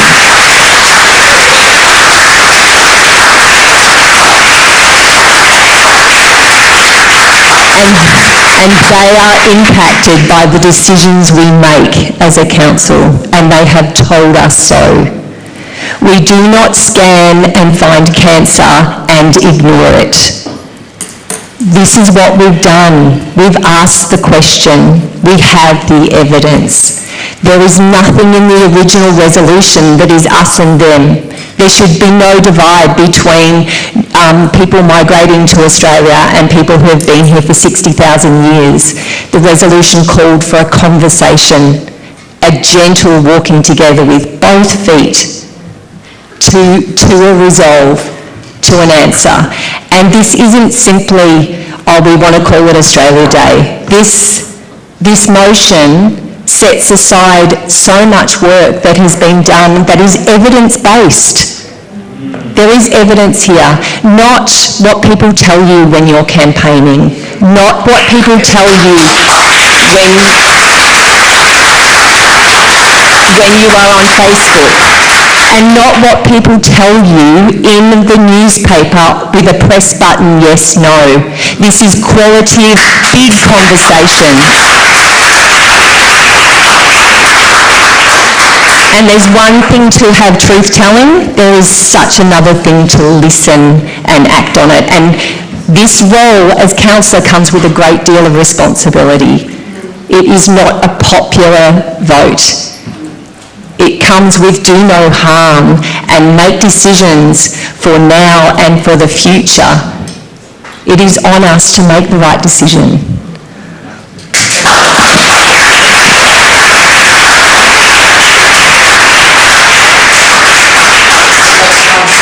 I'm sorry for what I did.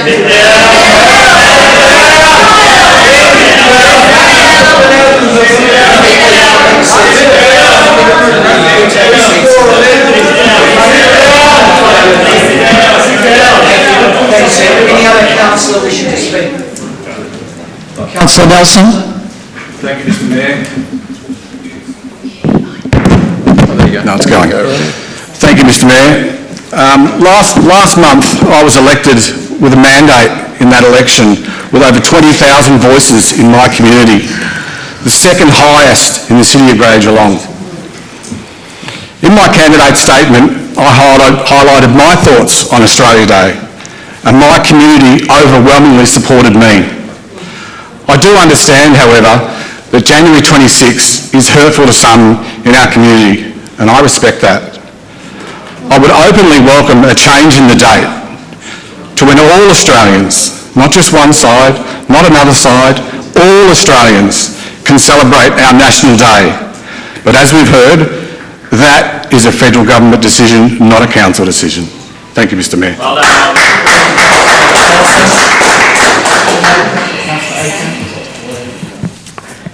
Mr. Mayor, history actually tells us that to achieve peace, you actually have to have understanding. And sadly, what we've actually got a lot of misunderstanding at the present time. And what's actually happening is that because there is a lack of understanding and a lack of willingness to people to understand, it's actually causing conflict and division.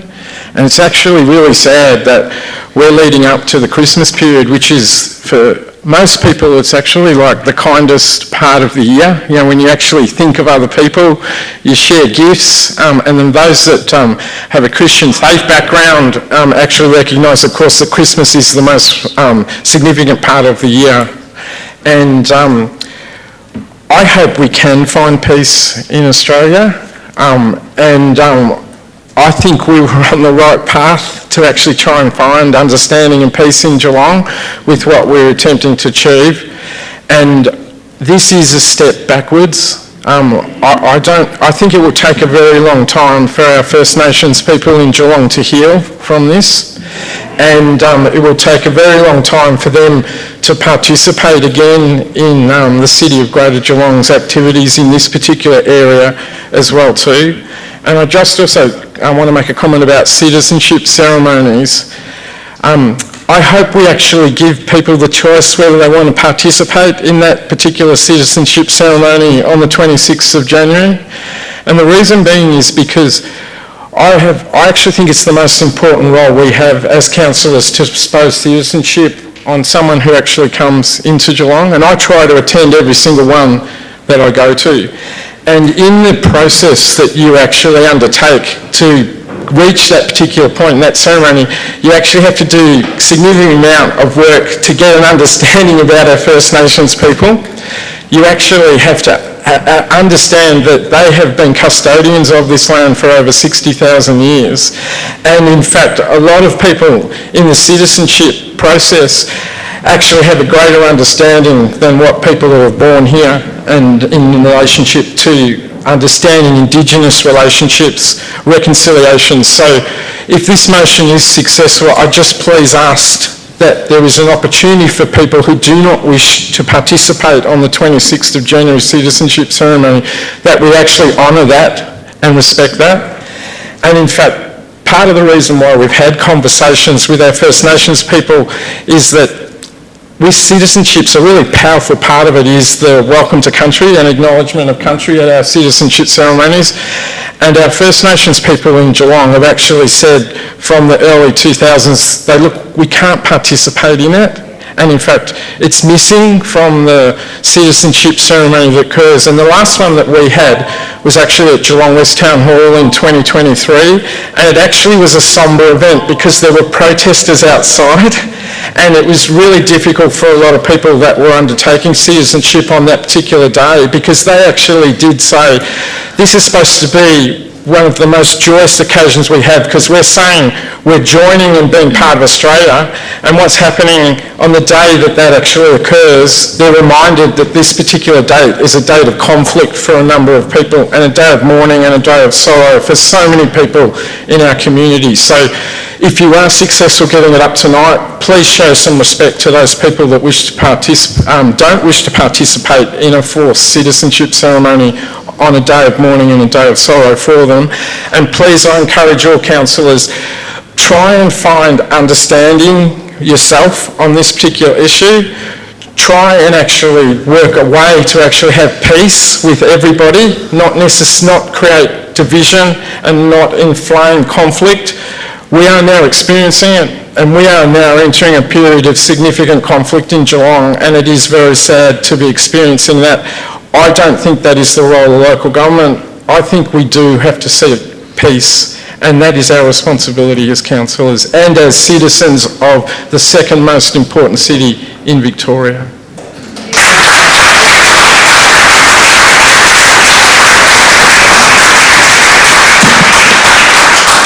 Thank you, Mr Mayor. Just a point of order again.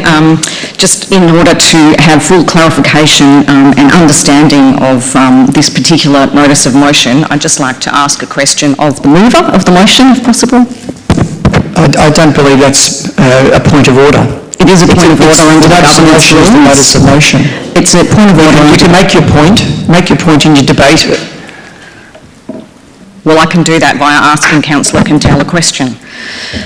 Councillor Quintell, in the preamble to this motion, you've stated that community consultation conducted over a 6-month period was to guide Council on making the decision back in May. And the first community engagement report to Council included only 952 survey responses, of which 447 were from First Nations people, and 510 were from the broader community. Unfortunately, the survey only received responses from some 0.34 of Geelong's total population of approximately 288 residents. So can you help me understand what the actual problem you are seeking to identify here, and in your view, what has actually gone wrong? No, it's not a point of order. It is a point of order. You can under the governance rules, Mr Mayor, under the governance rules. Under the governance rules, there is an allowance to raise a point of order to seek clarification. Well, I'll ask the governance officer if that's an appropriate point of order.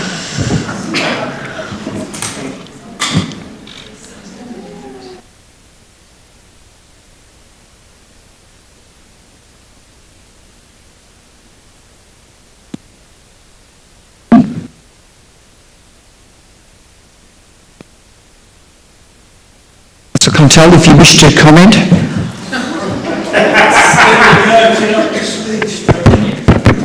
Thank you, Mr Mayor. Look, I don't have any problem in answering the question. Not sure if I captured. Beg your pardon?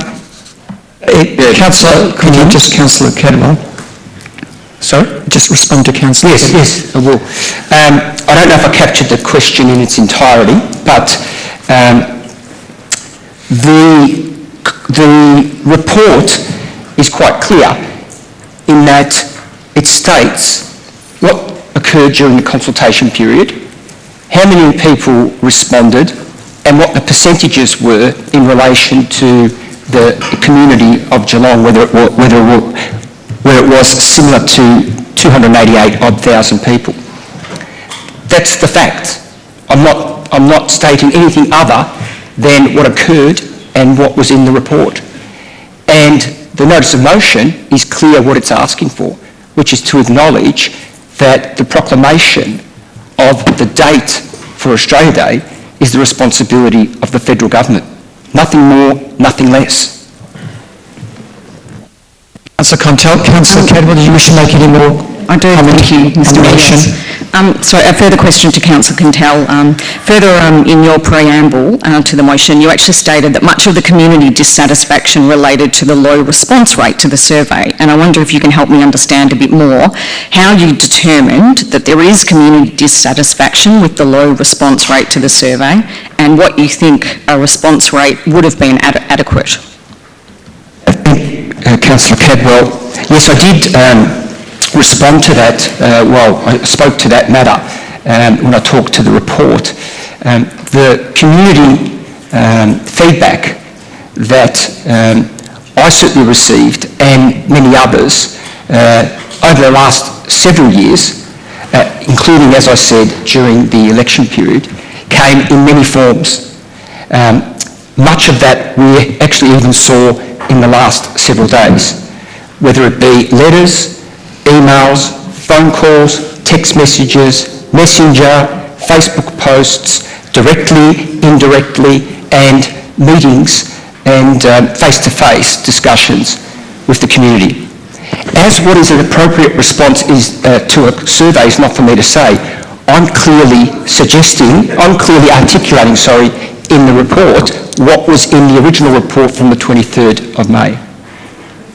Thank you, Councillor Quintell. Councillor Cadwell, do you wish to speak to the motion? Otherwise, I'll move to Councillor Sullivan. I do, thank you. I just have a further question for Councillor Quintell. I think he's answered, and we're going over old ground. The answer he just gave is exactly what he said in his opening, and what you're asking is you're just repeating the same question over and over.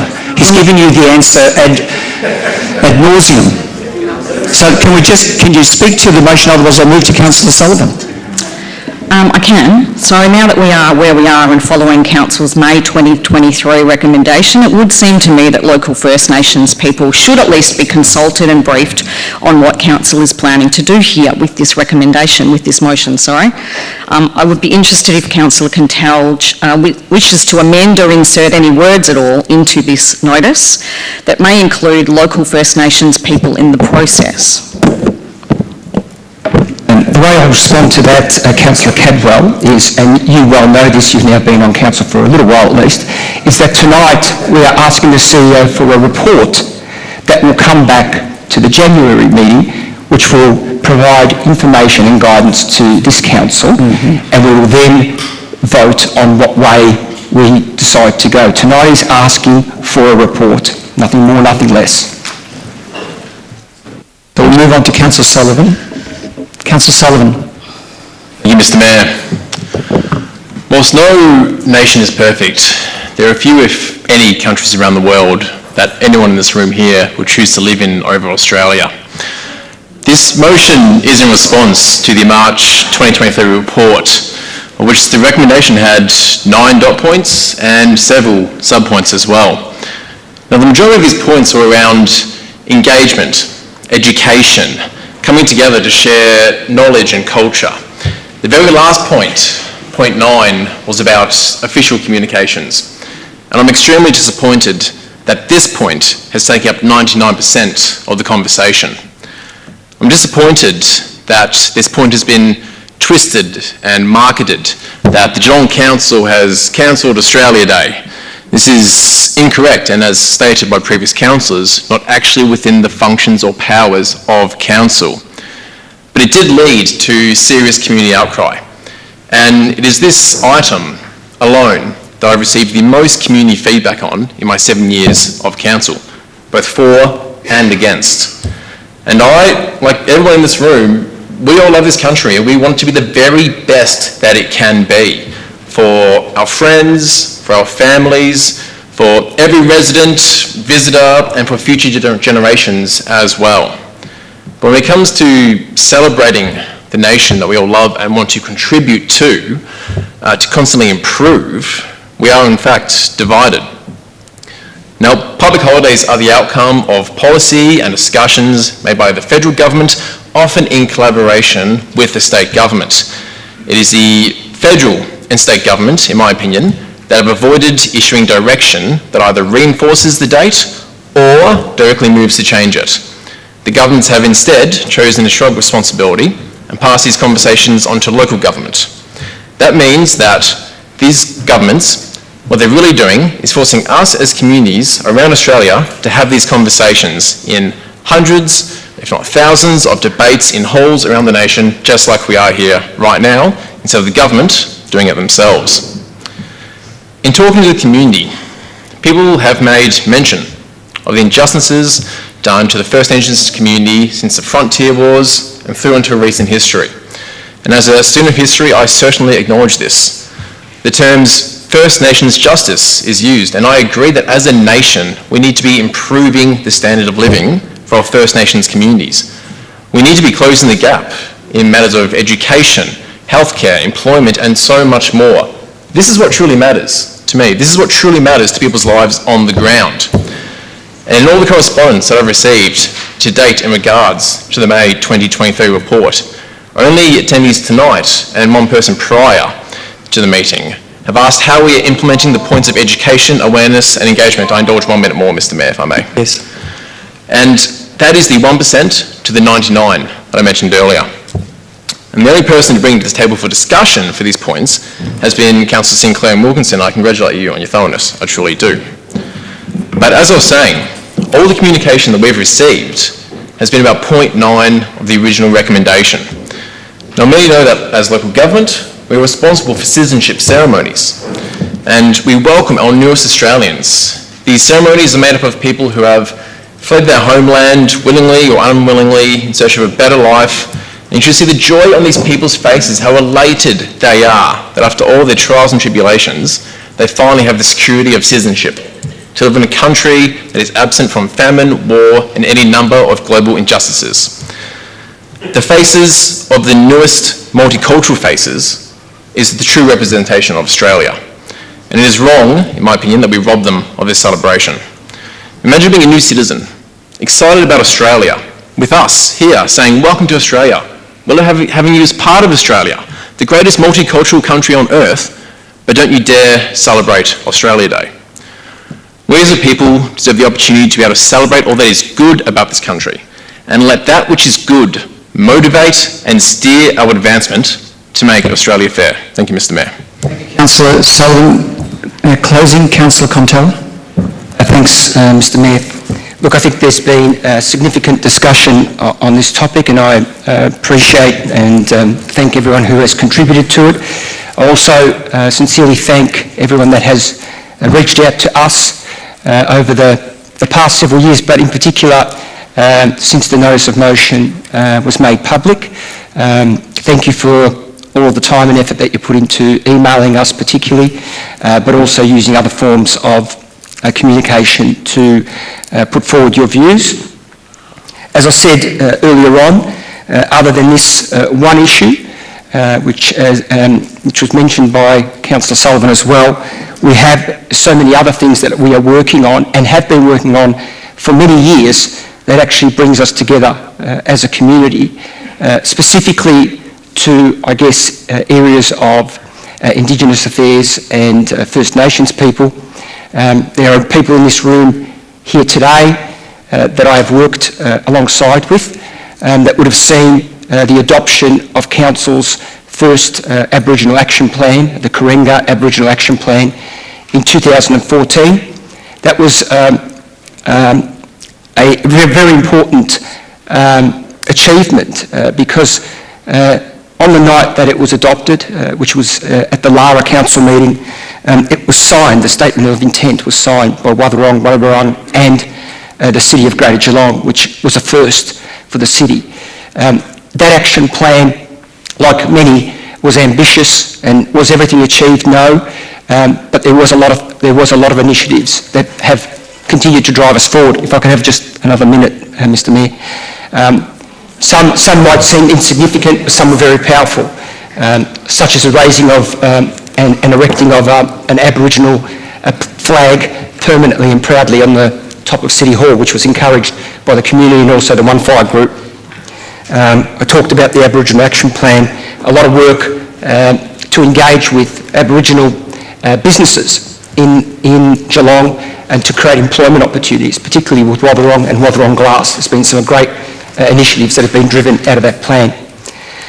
I guess I once again reiterate that whilst I respect what others have said around the table, it simply is not true to say that we are represented by a council today that acknowledges Australia Day on any date, because we don't. And what this notice of motion, just lastly, as I've said before, simply is asking is that we have a report from the CEO to guide us, but in relation to the proclamation date of Australia Day being the responsibility of the federal government.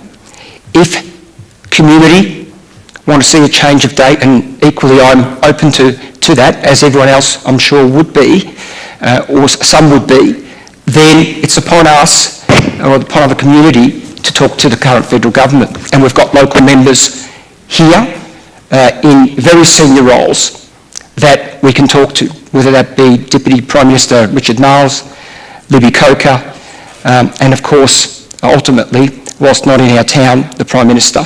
But it's the federal government's responsibility, not the council's. And I'll leave it at that. Thank you, Councillor Contell, and thank you everyone for your contributions. I know it was a difficult topic for many in the room, including for councillors around the table. So I think in the end it was a respectful debate, and everyone had the opportunity, I felt, to have their say.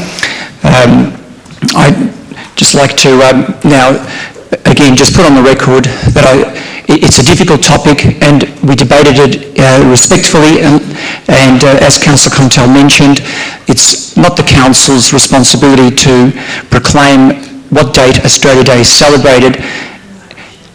It's the responsibility of state and federal government, and as Councillor Contel mentioned, that's, I guess, where the advocacy should be directed. So with that, I'd like to put the motion to the vote.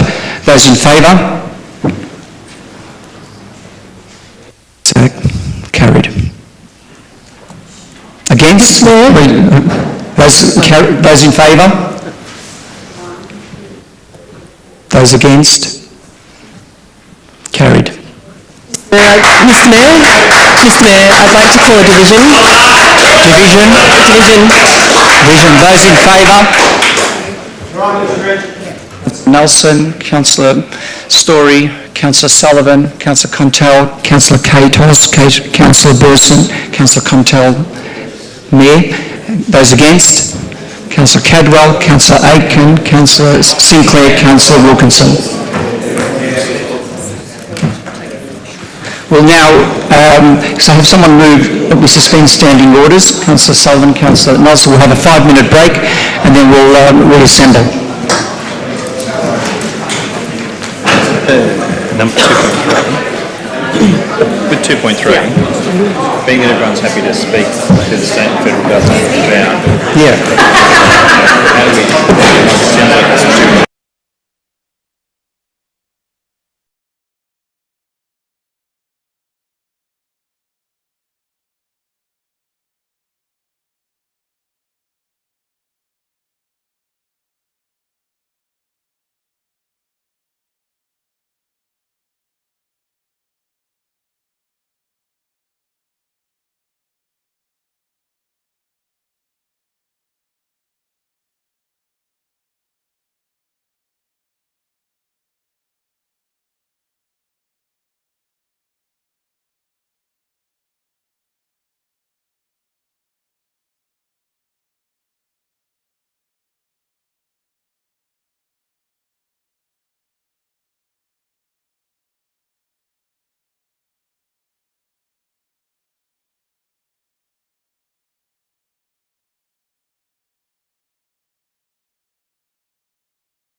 beginning there, yeah?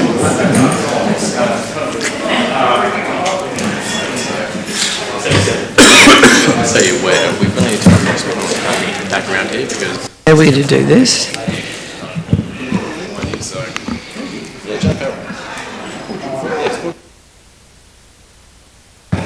Sorry, we will do that. Sorry, Trent, you had to experience that. It's ridiculous.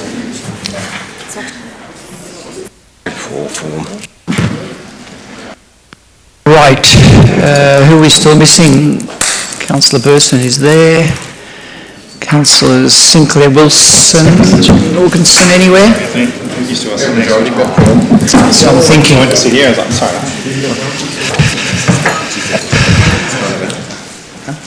That's the only time you can hear me. When I sit on the other side, you ignored me. That's why I've got to try this side. I know. Still missing? Should we start? We should start.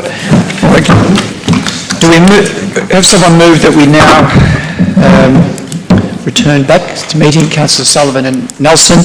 So the next item, before I ask for someone to move in second, I'd like to invite Junior Mayor Timu to address the chamber and speak to her report that's been circulated to all councillors. So, Junior Mayor Timu.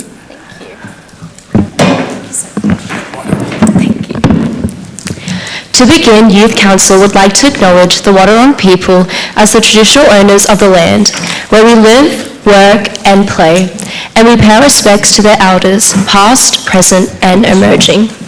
We honour their deep spiritual connection to country, where the soil beneath our feet, the water in our streams and the sun rising in the sky carry stories passed down through the generations. We walk alongside Wadawurrung people and the wider First Nations community to bring an inclusive and respectful community and to preserve country so it can thrive for generations to come. We extend our acknowledgement to all First Nations people who are a part of our Greater Geelong community today. Good evening, Mayor Cantel, councillors, CEO, directors, Geelong Youth Council representatives and community members. Tonight I will present our final advice to Council, focusing on two key areas, transport and economic empowerment.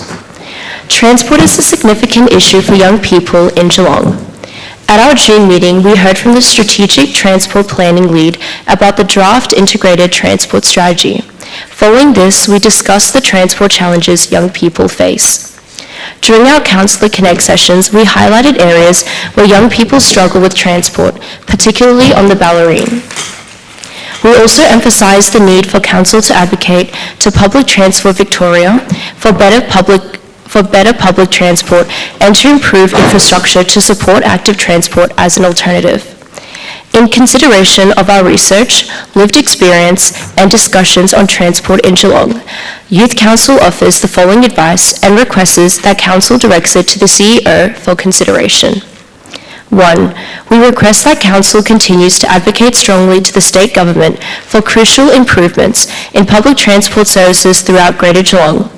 We urge that priority be given to enhancing bus punctuality and optimising routes, especially in areas where direct connections across the city are currently lacking, where young people's needs are most significant. 2. Youth Council members would like to see targeted infrastructure improvements to better support young people using public and active transport. We recommend that Council prioritises investing in more safe bike lanes connecting high traffic areas, including schools, and ensuring that existing bike lanes are well maintained and properly lit to promote safe cycling. Improving bus stops across the city to ensure they're easily accessible via footpaths, and installing bins to help with cleanliness, new or better lighting for safety, additional seating and shelters for comfort, and nearby bike storage facilities to support integrated transport options. 3. We strongly recommend that future Youth Council groups remain key stakeholders in the development and implementation of the city's integrated transport strategy and are regularly consulted to ensure that the strategy takes into consideration and is responsive to the needs of young people in Geelong. Next, on the topic of economic empowerment, we have discussed over several meetings the challenges young people face in developing skills, becoming job-ready, securing employment, and maintaining long-term jobs. We believe that young people across Geelong struggle to access information about empowerment, opportunities, and training programs. We also appreciated discussing these concerns with councillors during the August CCMP session and hearing about their personal experiences with employment in their youth. In consideration to this, Youth Council offers the following advice and requests that Council directs it to the CEO for consideration. 1. Youth Council would like to see Council implement measures that economically empower young people by enhancing job opportunities. We recommend that Council explores ways to strengthen relationships with local organisations specialising in business, employment and commerce, and considering supporting existing external youth-focused platforms or programs. Second, we believe that there is a gap in access to or awareness of support services for young people trying to gain employment skills and experiences to enter the job market. Youth Council suggests that Council considers opportunities to provide free training and educational programs designed to reduce employment barriers and equip young people with the essential employment skills. Thank you for listening to our advice. We hope our insights influence how Council responds to these issues.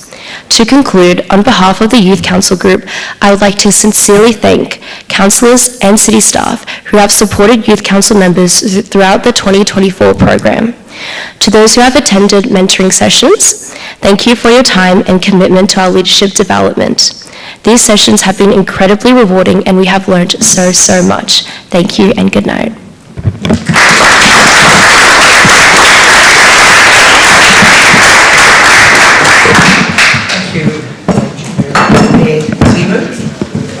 And now can we have someone move the report, please?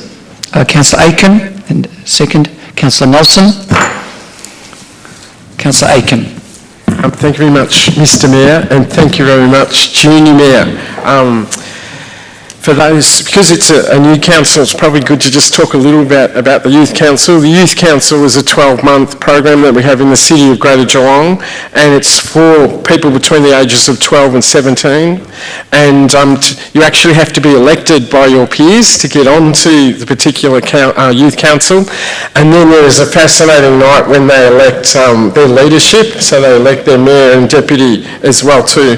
And the whole program is all about providing introduction to civics and the responsibility that local government has, and giving a broader understanding into a target group which is younger people who don't have a voice, because of course you don't get to vote until you're 18, but it's really about giving younger people a voice in the democratic system that we have. And tonight we've had another fantastic example of the voice of the young people to talk about transport and to get us to last year it was actually vaping.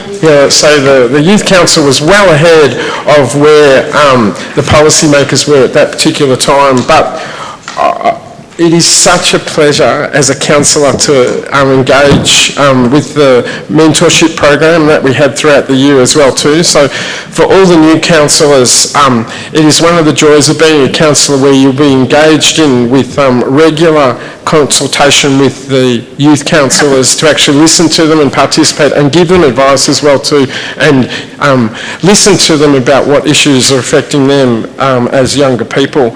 But Hitimo, I actually personally want to say that you've probably elevated the role again of Mayor, the dignity and respect that you've actually shown to the role and to the broader council every time you've actually presented this year is going to be a very hard standard for the next mayor, junior mayor, to actually be able to uphold as well too. So on a personal level, well done on to watch your growth over the last 12 months. Please pass on our regards to the other youth councillors if that opportunity does arise before the end of the year.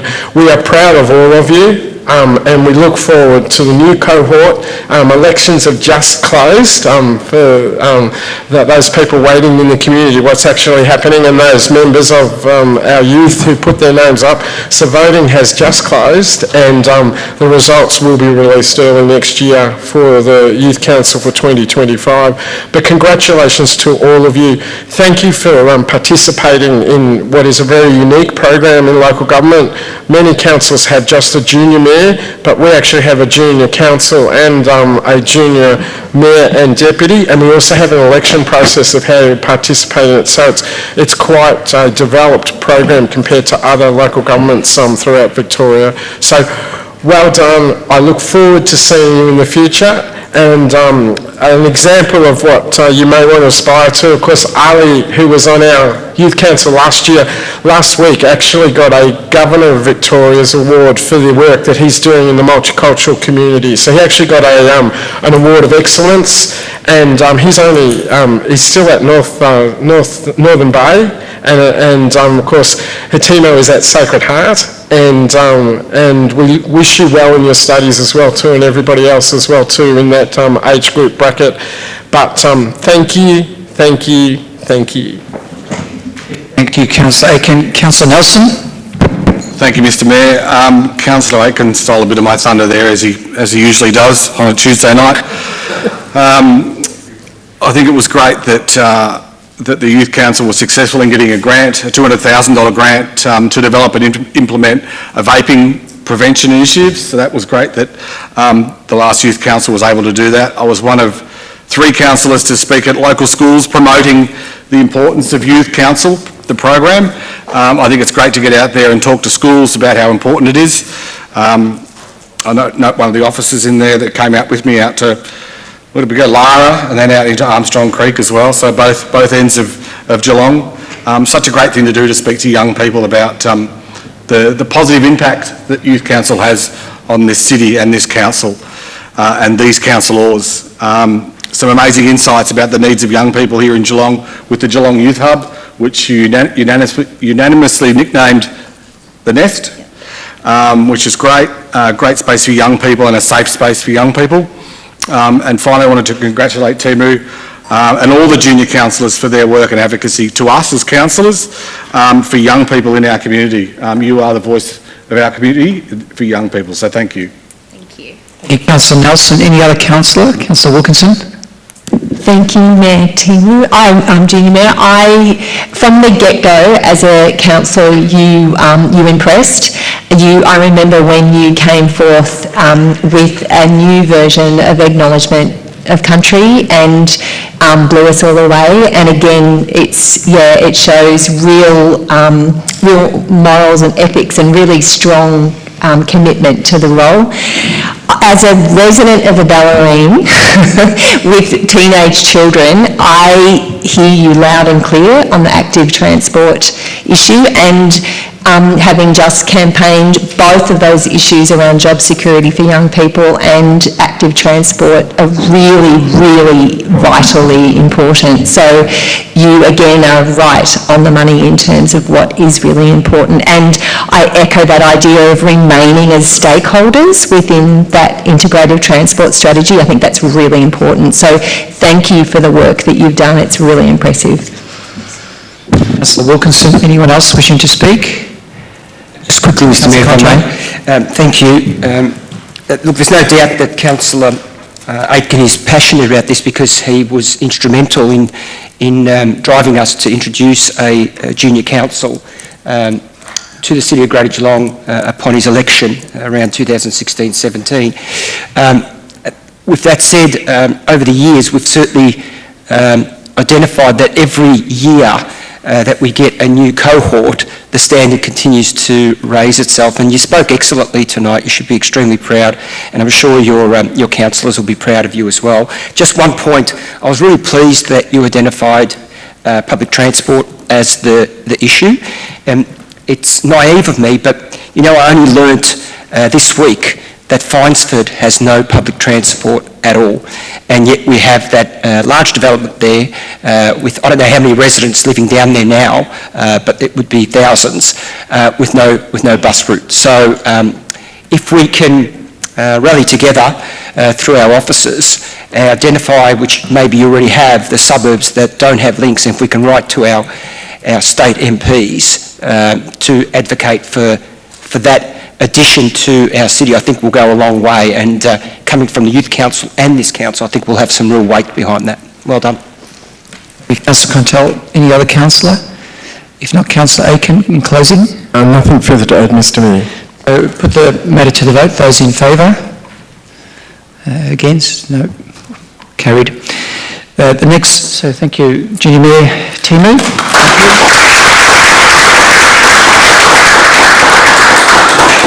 So the next matter, our Community Plan Quarterly Report, September 2024. Have a mover, Councillor Sullivan, and seconder, Councillor Wilkinson. Councillor Sullivan. Just get my microphone working, Mr Mayor. So it's been a problem. There we are, thank you. This is a quarterly update of our council plan, one of our overarching strategic documents guided by our 30-year vision. It's before us key criteria such as make sure we remain healthy, addressing climate change, its impacts on health, healthy living, strategies for staying active and good mental health as well. There's 58 initiatives in here, 56 of them are on track, I'm pleased to say that's 98%. The two that are off track are due to being in consultation with the state government or the local community in terms of the projects there. So things are moving forward very well. It's a good document, and I'm happy to move the motion. Councillor Sullivan. Councillor Wilkinson. Yeah, thank you. It's a very solid document with covering a breadth of strategies and really guiding councillors in terms of what to achieve over the 4 years. As Councillor Sullivan stated, most areas are on track when we look. There are some delays, and some of those we've heard about tonight in terms of from Jean now about the tree planting strategy. Some were as a cited sort of caretaker period, sort of around the Ballerine Arts Business Centre case, and developing a policy to build resilience and access into localised food production is also delayed.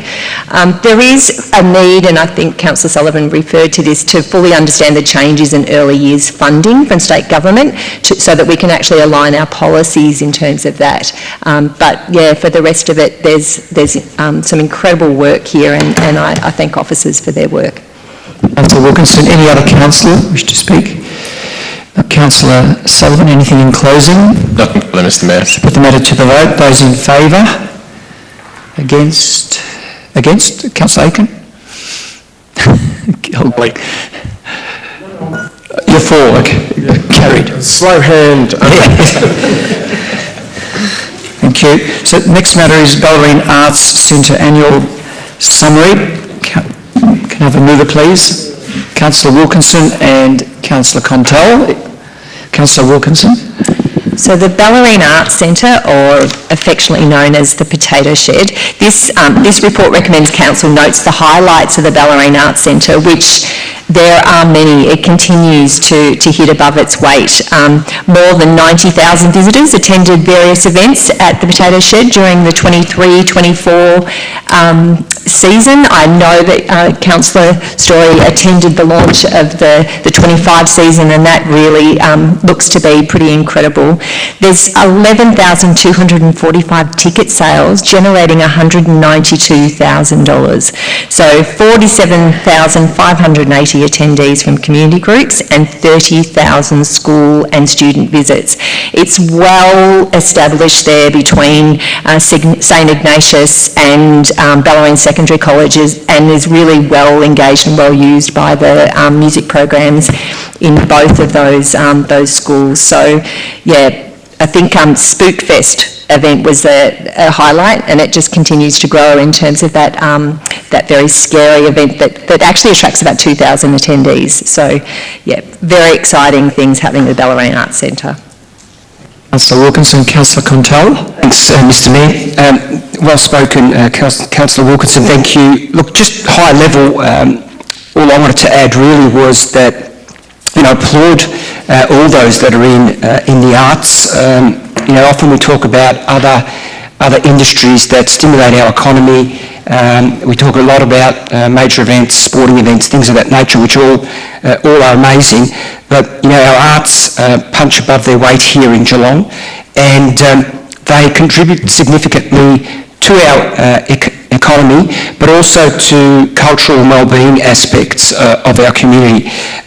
Both myself and Councillor Wilkinson share a love for the arts, and they also link closely to things such as hospitality and live entertainment, and we might have something for you on that a little later. So I just applaud the Ballerine Arts Centre and also the Potato Shed, but all of those that participate in the arts in Geelong and beyond. Councillor Story. Thank you, Mr Mayor. Yes, it was a great privilege to represent the council at the launch of the 2025 season. I'm not sure if I was a guest or part of the entertainment, the way I was received, but it was a very welcoming group, and I'm looking forward to being on the board of that organisation. So, well done. Congratulations, Councillor Story. Thank you. Anyone else wishing to speak? Not Councillor Wilkinson? Yep. Just in closing.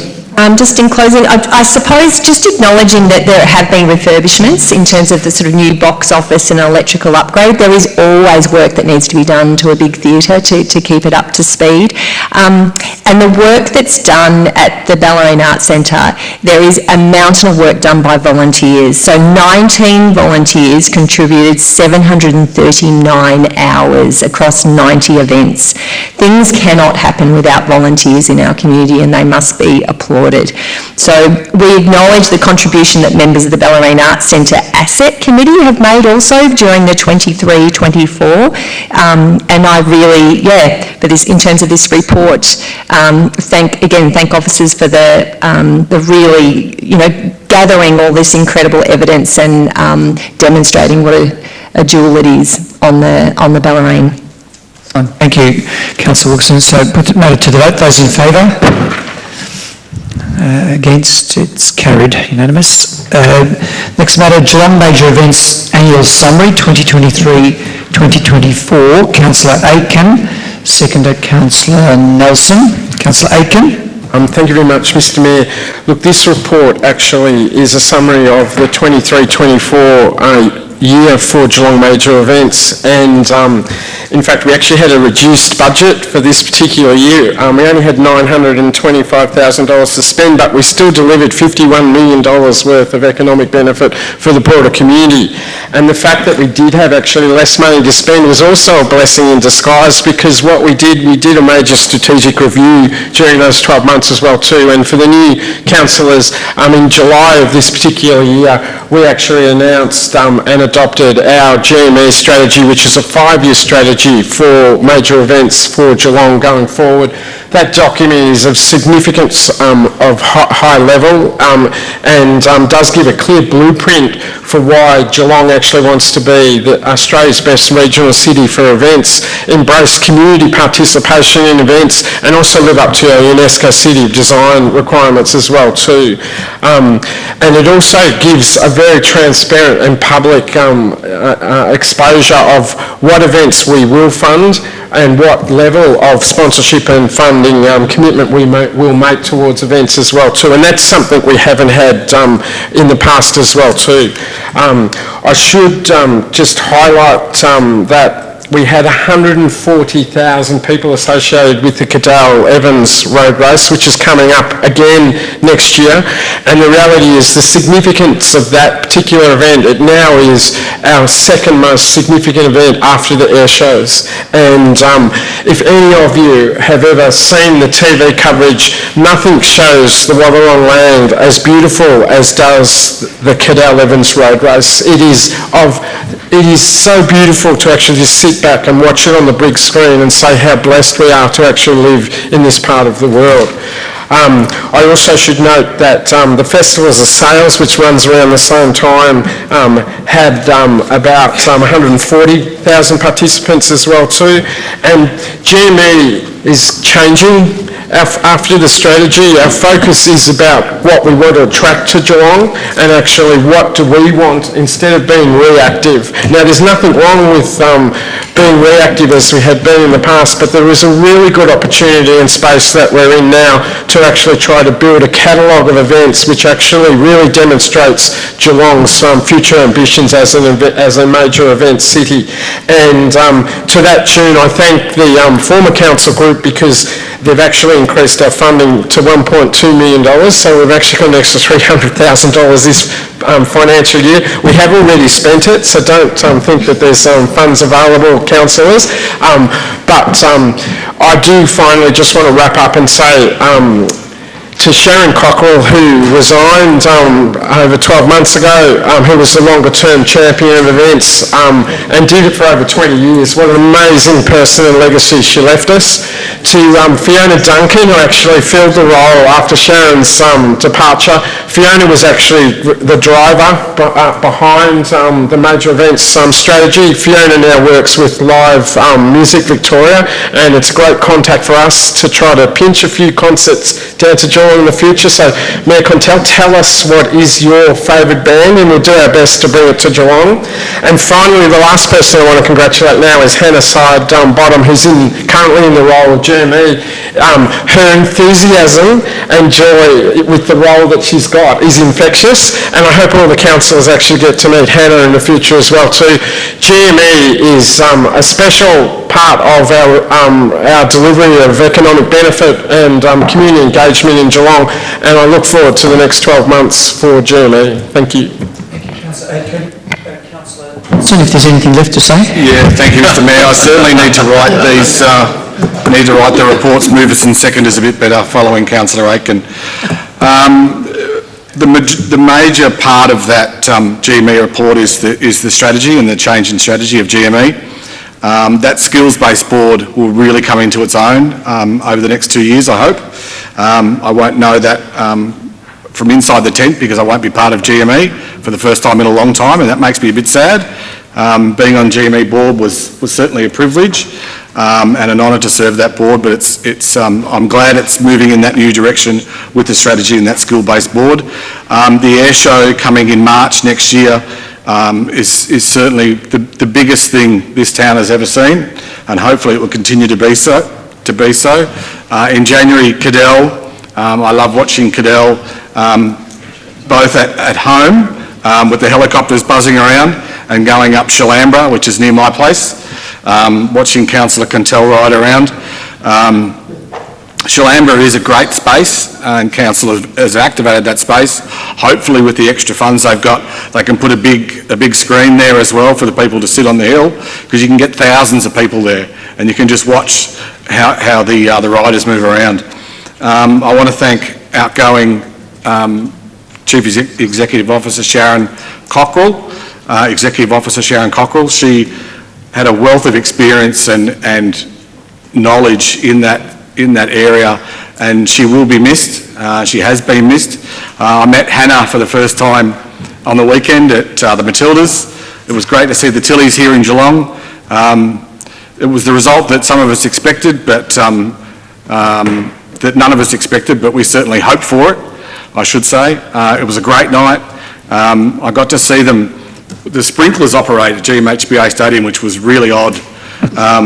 Watching the sprinklers during the game, at the start of the game and then at half-time. And that was a strange thing to see, but I was quickly informed by Councillor Aitken that they need to spray it with water to meet international standards. So educating me again, Councillor Aitken. Nothing further, Mr Mayor. Anyone else wishing to speak? If not, Councillor Aitken. Councillor Contel. Sorry, the Deputy Mayor role, Councillor Nelson, so thank you. I'll keep it quick. Look, Mr Mayor, I know that as part of your duties, it's going to be a difficult couple of years with challenging things to deal with as a group as well, but I'm sure that you're going to absolutely love some of the opportunities to open some of these incredible major events that we have got in the city of Greater Geelong. The two that have been mentioned, or at least one, Cadell Evans and the 70.3 triathlon, are just incredible with the amount of people that they bring in, not only just from around Australia, but internationally. And it's a great course, both of them, in their own right. And it won't surprise anyone, me saying that what I'd really love to see complement that is an international standard marathon here and running festival. So I really hope that we can get to the point where we can attract one of those to Geelong. But totally endorse what the group's doing, and I really am buoyed by the fact that Councillor Aitken said that we've got a real opportunity to be proactive in this space, because there are lots of opportunities, including the arts, and so look forward to that. Councillor Contel. So Councillor Aitken in closing. I think I've said enough, Mr Mayor. We didn't say that, but thank you. So put that to the vote. Those in favour? Against? It's carried unanimous. So we go to Tourism, Greater Geelong and Bellarine Annual Report.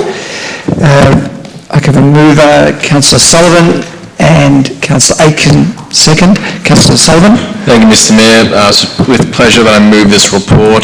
Tourism Greater Geelong with Bellarine is a fantastic organisation with board positions from member and councils being ourselves, Queenscliff and Gordon Plains Shire, and many schools-based positions on there who are based from the membership. We'll acknowledge Tris Carter in the audience here today, the Executive Director, and as well Brendan Sanders, who we gleefully nicked from TGGB. I was very happy about that, but it's good to see here Brendan as well. Great news for our tourism industry. We have a fantastic strategy of this organisation, and with that we have welcomed 6.4 million visitors to our region over the last financial year, with 6 million overnight stays, equivalent of $1.83 billion to our local economy, which is up from 16% last year and is at 67% increase on pre-pandemic levels, Mr Mayor. Geelong is growing not as a drive-through destination, but as an overnight destination in its own right, and why wouldn't it be with our magnificent local businesses, facilities, coastline, environment. The Spirit of Tasmania is here now, Avalon Airport is here. There's so much going on for our region. We've had 2 new hotels open up in our CBD recently. We need quite a few more to address the overnight shortage in our region. We're still roughly 1,000 beds short, if not under. We're still aiming to bring a 5-star brand resort to our region as well, but the sector is booming. TGGB has over 900 members, and we employ over 7,000 people in our tourism industry locally, so we're just looking to improve that, and congratulate the team on a great year, and there'll be more to come. Thank you, Mr Mayor. Thank you, Councillor Sullivan. Very comprehensive. Councillor Aitken. Mr Mayor, look, as a bean counter, I'm always excited when I get a report come before me for 12 months when it actually says they've made a surplus, and I was pleased to actually see that you actually had a surplus of $22,000. The importance of that, I mean, look, all jokes aside, our tourism and hospitality sector is under a lot of pressure. I mean, many businesses in the last 18 months since the COVID boom have actually had significant decrease in their turnover, and we're talking in figures of about 35% on average with some of our hospitality providers, and that's actually quite difficult if you are a small business operator or you are running a commercial business to actually have that downturn in your turnover. What has been good is the aggregate turnover has increased, as Councillor Sullivan has said. We've had a 16% increase in our tourism spend across the whole of the region, but we should acknowledge that individual operators are actually finding it very tough at the present time, and it all relates to the cost of living and the pullback of expenditure that's occurring as well too, and that's why it is very important we have organisations like Tourism and Greater Geelong and Bellarine to actually assist the sector during tough periods that they have now, and they are, the focus of the strategy is trying to attract international and interstate tourism to Geelong, because our local market is actually under significant pressure and people are pulling back with where they're spending. So I congratulate everybody involved with it, and I look forward to the next 12 months, and hopefully if interest rates drop and the purse strings get open a bit, that our hospitality and tourism sector is one of the first economic benefits or beneficiaries of that change, because they certainly deserve it, because they've had it extremely tough during COVID. They've had it extremely tough now with the cost of living crisis, and it's one sector that it would be good to have some genuine profitability back into it.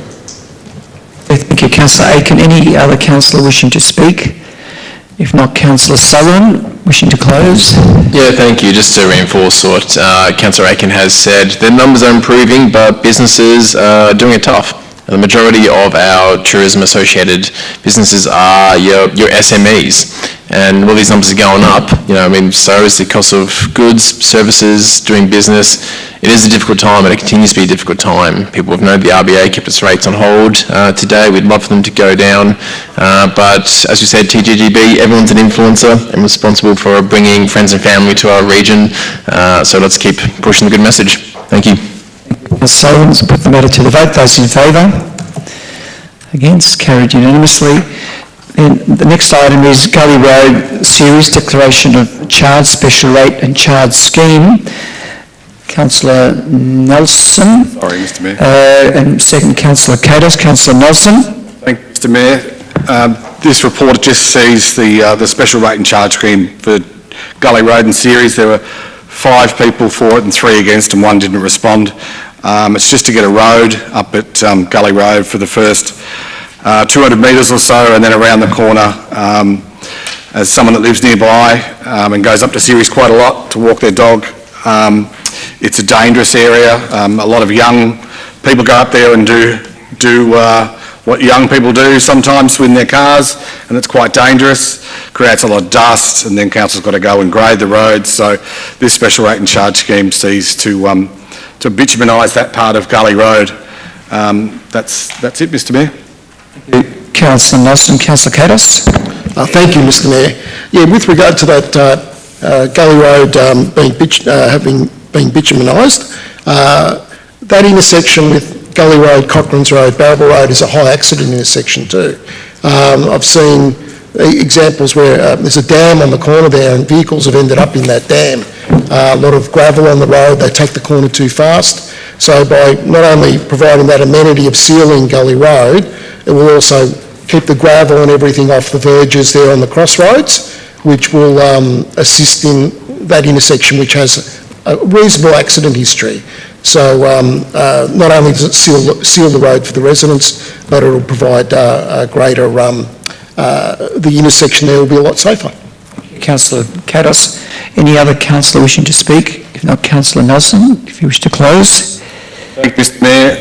For those that live in the area, the affected parties that are having hardship issues with regard to paying this amount, because it is quite a large amount of money during this period that we are facing, this financial period that we are facing, there are measures in place to assist those residents, so please reach out to us and we can look at the hardship policies where we can help out where we can. Thanks, Mr Mayor. Thank you. Put the matter to the vote. Those in favour? Against? It's carried unanimously. The next item is the Amendment C452, GGEE, Correction of a Planning Scheme Anomalies, and consideration of submissions and adoption of amendments. Councillor Katos move, and Councillor Story second. So Councillor Katos. Thank you, Mr Mayor. Well, most planning scheme amendments, planning scheme amendments can be quite controversial at times. They can be, a lot of people they can be quite subjective. These corrections of planning scheme anomalies are fairly vanilla, if you would like, as far as the planning scheme goes. So over a period of time, anomalies are identified in the planning scheme. It might be redundant zones, it might be boundaries that are incorrect. There's a whole series of things that are identified over time. And then a planning scheme amendment, which is this amendment, is put together with a series of properties that corrects those mistakes, errors, anomalies, things that are no longer, there might be redundant issues, and puts it all into one planning scheme amendment and just tidies it up. So these are done periodically around our municipality and also other municipalities around the state. So it's, I noticed there was 8 submissions. No one objected to any of the proposals. It was put out for consultation for about, I think it was about a 5-6 week period. So to have 8 submissions, you're talking a citywide planning scheme amendment, I think was quite good. Yeah, so I have no issue commending this to the chamber. Councillor Kados. Councillor Story. I think, Mr Mayor, in the interest of time, I'd just say that the amendment is procedural and has been prepared following the requirements of the ministerial direction on the form and content of planning schemes. I have nothing further to add. Councillor Story. Anyone else wishing to speak? If not, councillor Katos to close. Nothing further, Mr Mayor. So I'll put that to the vote. Those in favour? Against? It's carried unanimously. The next matter is Amendment C387, Jetty Road Urban Growth Area Stage 2, Curlewis. Consideration of a planning report, panel report and adoption of the amendment. Councillor Sullivan to move and Councillor Story second. Councillor Sullivan. Thank you, Mr Mayor. What we have before us is an incredibly important document for the people of Bellarine. When I was elected first councillor in 2017 as a Bellarine ward councillor, one of the most pressing issues we had was growth. 10 years prior to myself being on council, the Bellarine was designated as a high growth area in so many areas of it, north and south and east as well. Since then, I've had a complete turnover of my Bellarine colleagues, making me at 32 the elder Bellarine councillor, I'd say, and these pressures are still going on. What we have here, Curlewis Stage 2, it's 150 hectares for 2,000 new homes, now right next to the west of the Stage 1 development. Now, that's quite a bit of growth for an area that's in a designated distinctive areas, distinctive landscaping area by the state government, by us as well. And we must make sure that we get this right in terms of not only the planning, but how we stage this development as well. We've had serious community concerns raised about Tivoli Drive in its current stage right now. So I'm very glad that of the $48.5 million in developer contributions towards stage 2, Tivoli Drive will be upgraded first to relieve safety concerns before a new house is even built in this stage 2. Now, DCPs have gone to all sorts of drainage upgrades, roads upgrades, even to a local library, which is fantastic to see all of the township of Drysdale, Curlewis, Clifton Springs benefiting from this development, but it will finally fill out and be the last of the North Bellarine's designated high growth zone areas. What happened in the past is that we took all the community consultation from our community, went off to the state for this panel, and now it's back before us here. I'm glad to see the recommendations from the panel are in line with our long-term strategic documents. They've ticked all the boxes, everything is pretty much all matched up. I do have sort of some concerns about access via Courier Road. We have some traffic calming measures designated to put in there, which I do hope will work, but I think we have to watch that space there as well, how people can access public transport. We don't want everyone here to be reliant on single vehicle transports in their home via the car every single day. But there's a reason why so many homes are being built here, is because people love to live in Geelong, they want to live on the Bellarine as well. I'm glad to see that the contributions towards social and affordable housing are included here, and they're going to be implemented by a developer or organisation of very high standards, which one of their top regional investments will be here, because whilst property values have increased in the North Bellarine, it is historically a low socio-economic area. That is changing, but we can't leave anybody behind in this area, especially when it comes to housing these days. So there's many recommendations from the panel here, and many of them are lined up and are accepted by officers and align with our own plans and how we are going to move forwards. So I'm happy to move this one, but this is a substantial moment for the North Bellarine community. This is a very important document. I'm happy to commend the motion. Thank you, Councillor Sullivan. Councillor Story. Nothing really to add, Mr Mayor, except that note that the changes relate to affordable housing, sustainable design, developer contributions and urban-rural boundaries. Thank you. Councillor Story. Anyone else wish to speak? Just yes, Councillor Sinclair. Yeah, sorry. So as someone else that lives in a very rapidly growing area and noting the duplication of Tivoli Road, I just think it's incumbent on us to make sure that that work happens prior to land being titled and thousands of residents moving into the area. We've seen what happens when that work is not completed before, and it's at the end of the day a cost to us with potholes being repaired and constant roadworks that we are required to maintain. The other point I want to make is around affordable housing. I think we had a measure that was like 3.5% in the briefing. I think in a cost of living crisis that is quite low. Our hands are tied as a council group, given that there is no inclusionary zoning minimum standards in the Planning Act, but I think it is upon us as a council group to lobby the state government to change that. It should be a level of inclusionary zoning and affordable housing mix that is determined by the council and the government, not by developers. So, my 2 points. Councillor Sinclair. Anyone else wishing to speak? Councillor Wilkinson. Thank you. And just in addition, just thinking about that rapid growth in the area sort of surrounding farming and rural living zoned land, just the importance of managing that drainage of very large established urban development in the context of being butted up against farming land. That's actually, as I think in the briefing we were told that that's being well thought through to consider all needs and uses of the land surrounding that area. Councillor Wilkinson. Anyone else wishing to speak? If not, Councillor Sullivan, if you wish to close. Thank you, Mr Mayor, and I thank my fellow councillors for their words as well. They're all very much correct.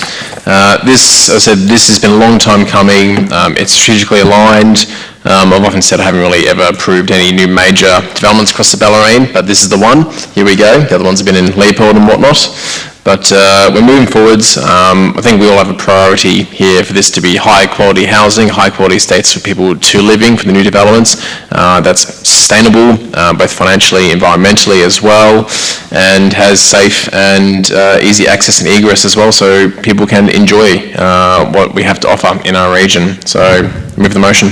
Thank you, Councillor Sullivan. Put that to the vote. Those in favour? Against, carried unanimously. The next matter is the Geelong Regional Library Board Corporation Board appointment. Can I have someone move? Councillor Kados, seconded Councillor Burson. Councillor Kados. Thank you, Mr Mayor. So this motion before the chamber is basically the City of Greater Geelong is obliged to appoint 4 councillors to the Geelong Regional Library Corporation Board. Obviously that board consists of City of Greater Geelong, Golden Plains, Surf Coast, Queenscliff and Colac Otway. So we have 4 members there, and from memory the other councils have 1 on each of that board. So basically this motion is quite simple.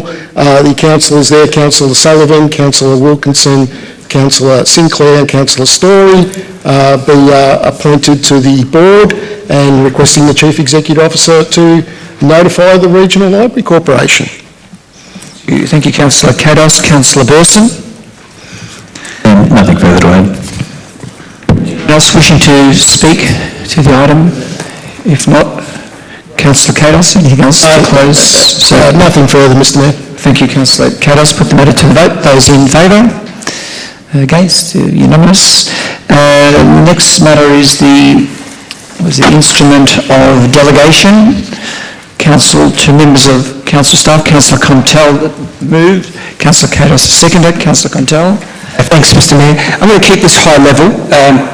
As everyone is aware, like any business, council has many obligations and activities that it must work through during business as usual in terms of making decisions and allowing the operations to continue to proceed.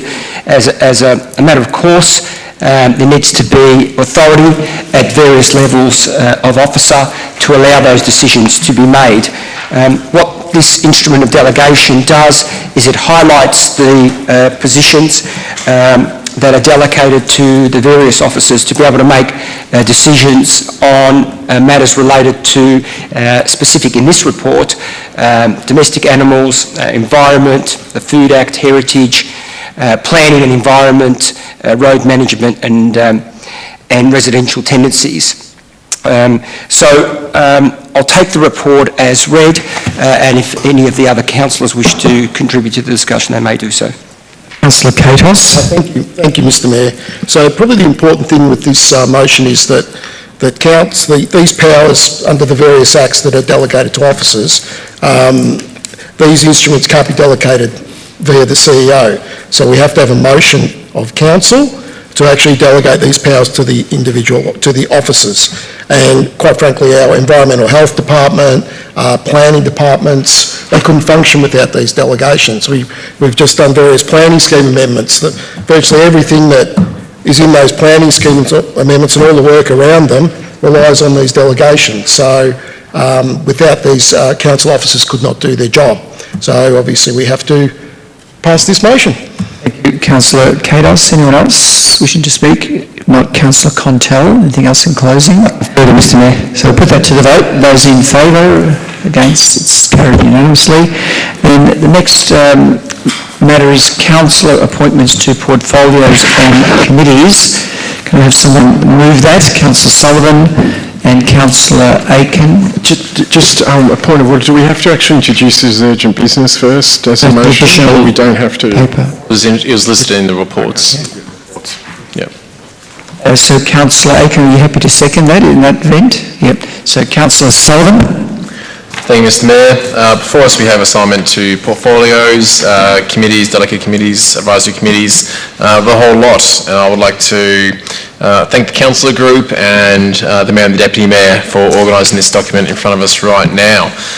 Portfolios are a great way to get closer to the community, to special interest areas. It's also a great way for the community to know who to go to when they have a specific item that they need dealt with in an area. If you have a question on an item about the arts, you can go to the arts portfolio holder. It's about Veterans Affairs, you go to the Veterans Affairs portfolio holder. And it gives us great insight on how we can get to know that subject area and come back to the council and have discussions when people need to know what's going on in a certain space. All of the advisory committees as well, they do a great job of providing us a lived experience in so many areas. So it's fantastic that we can have a method of getting that feedback back to council as well. But this is for a 2-year appointment. All the listings are here, except I will note one change, being the Multicultural Action Plan Committee, which will be chaired by Councillor Kados instead of Councillor Contell. That has been agreed. That's the only alteration I'll make there, but there's very important areas of responsibility in here. All the councillors here are up to the task, and we look forward to getting into our duties. Thank you, Mr Mayor. Thank you, Councillor Sullivan. Councillor Aiken. Thank you very much, Mr Mayor, and thank you, Councillor Sullivan. Portfolios and committees, these appointments actually give a structure and a framework, and they actually are going to assist the community to give some direction of who they can speak to. It also will assist the Mayor in the allocation under our media policy, and importantly it will also assist the Deputy Mayor with the allocations to our council meeting as well too. And in mentioning the Deputy Mayor, I think it is really important to acknowledge the tremendous work he did on Saturday associated with this particular item. For the public, the Deputy Mayor actually encountered cyber attacks. He encountered policy restrictions by moving a document from his laptop to the OneDrive at the City of Greater Geelong. He showed resilience of a highest order that all councillors should actually adhere to in future. For the way he dogmatically was so determined to deliver this for the full council group. So Deputy Mayor Nelson, thank you for the work that you undertook over a 5-hour period on Saturday to make sure that we got this document to us today. And I look forward to all the portfolios and the committee appointments, and I should say there's some new ones in there as well too for the community as well too. One of those I'm really proud of is we've identified special projects and major projects as a portfolio area of responsibility. I look forward to taking on that chair area and working very closely with the Mayor and the broader council group about the definitions of what are those projects that we can put forward and work under that particular portfolio area. But Councillor Nelson, genuinely thank you for all the work that you've done on this particular item. Thank you. Councillor Aiken, yes, that work was extraordinary. Anyone else wishing to speak on the matter? Councillor Contell. Thanks. Just very quickly, and Councillor Aitken's already mentioned there's a number of new portfolios, but the one that I'm thrilled about, and I know that Councillor Wilkinson will be as well, because we share it, which is the arts, culture, hospitality and live entertainment. That was first introduced in 2020, particularly on the back of, or the midst of COVID, where we recognised that those areas were struggling.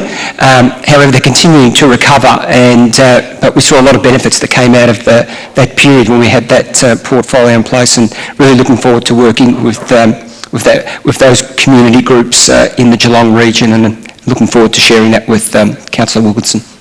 Councillor Contell, Councillor Sullivan, in closing. Yep. Thank you, Mr Mayor. I just do want to assure everybody that the Deputy Mayor was not the target of a cyber attack by malicious intent. None of us are immune from technical difficulties. It was, some severe IT issues, but he got through it absolutely, did the job well, and everything's back on track.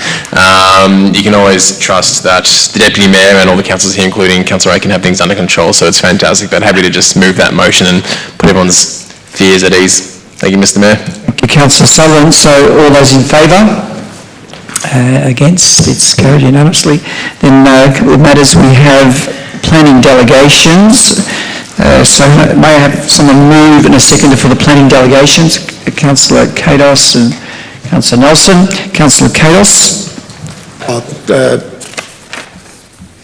So various delegations that were done by council officers is listed in the report, and I commend it to the chamber. Thank you. Councillor Nelson, anything else? Nothing further, Mr Mayor. Anyone else have anything else to say on the matter? No, put it to the vote. Those in favour? Against? Carried.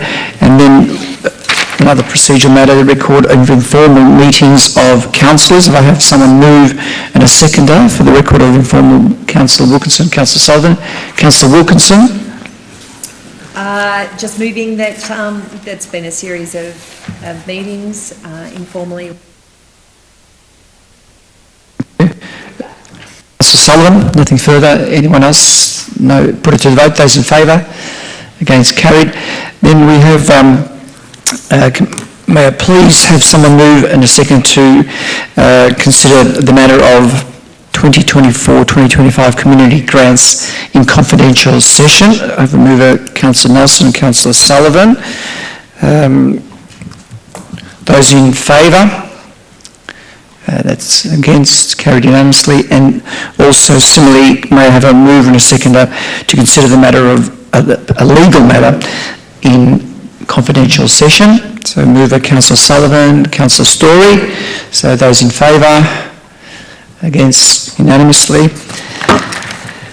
So now, may I have a mover and a seconder to close the meeting to the public so we consider the confidential agenda. Councillor Wilkinson and Councillor Story. So all those in favour? Against, carried unanimously. So now I declare the public meeting closed at 10:35, let's call it. I'm sorry, what did I say? Nine, sorry, I'm on whatever the standard time. And I'd like to thank everyone for attending, both in person and virtually, and for your participation today. Thank you. So we'll now have a short break and just move into confidential.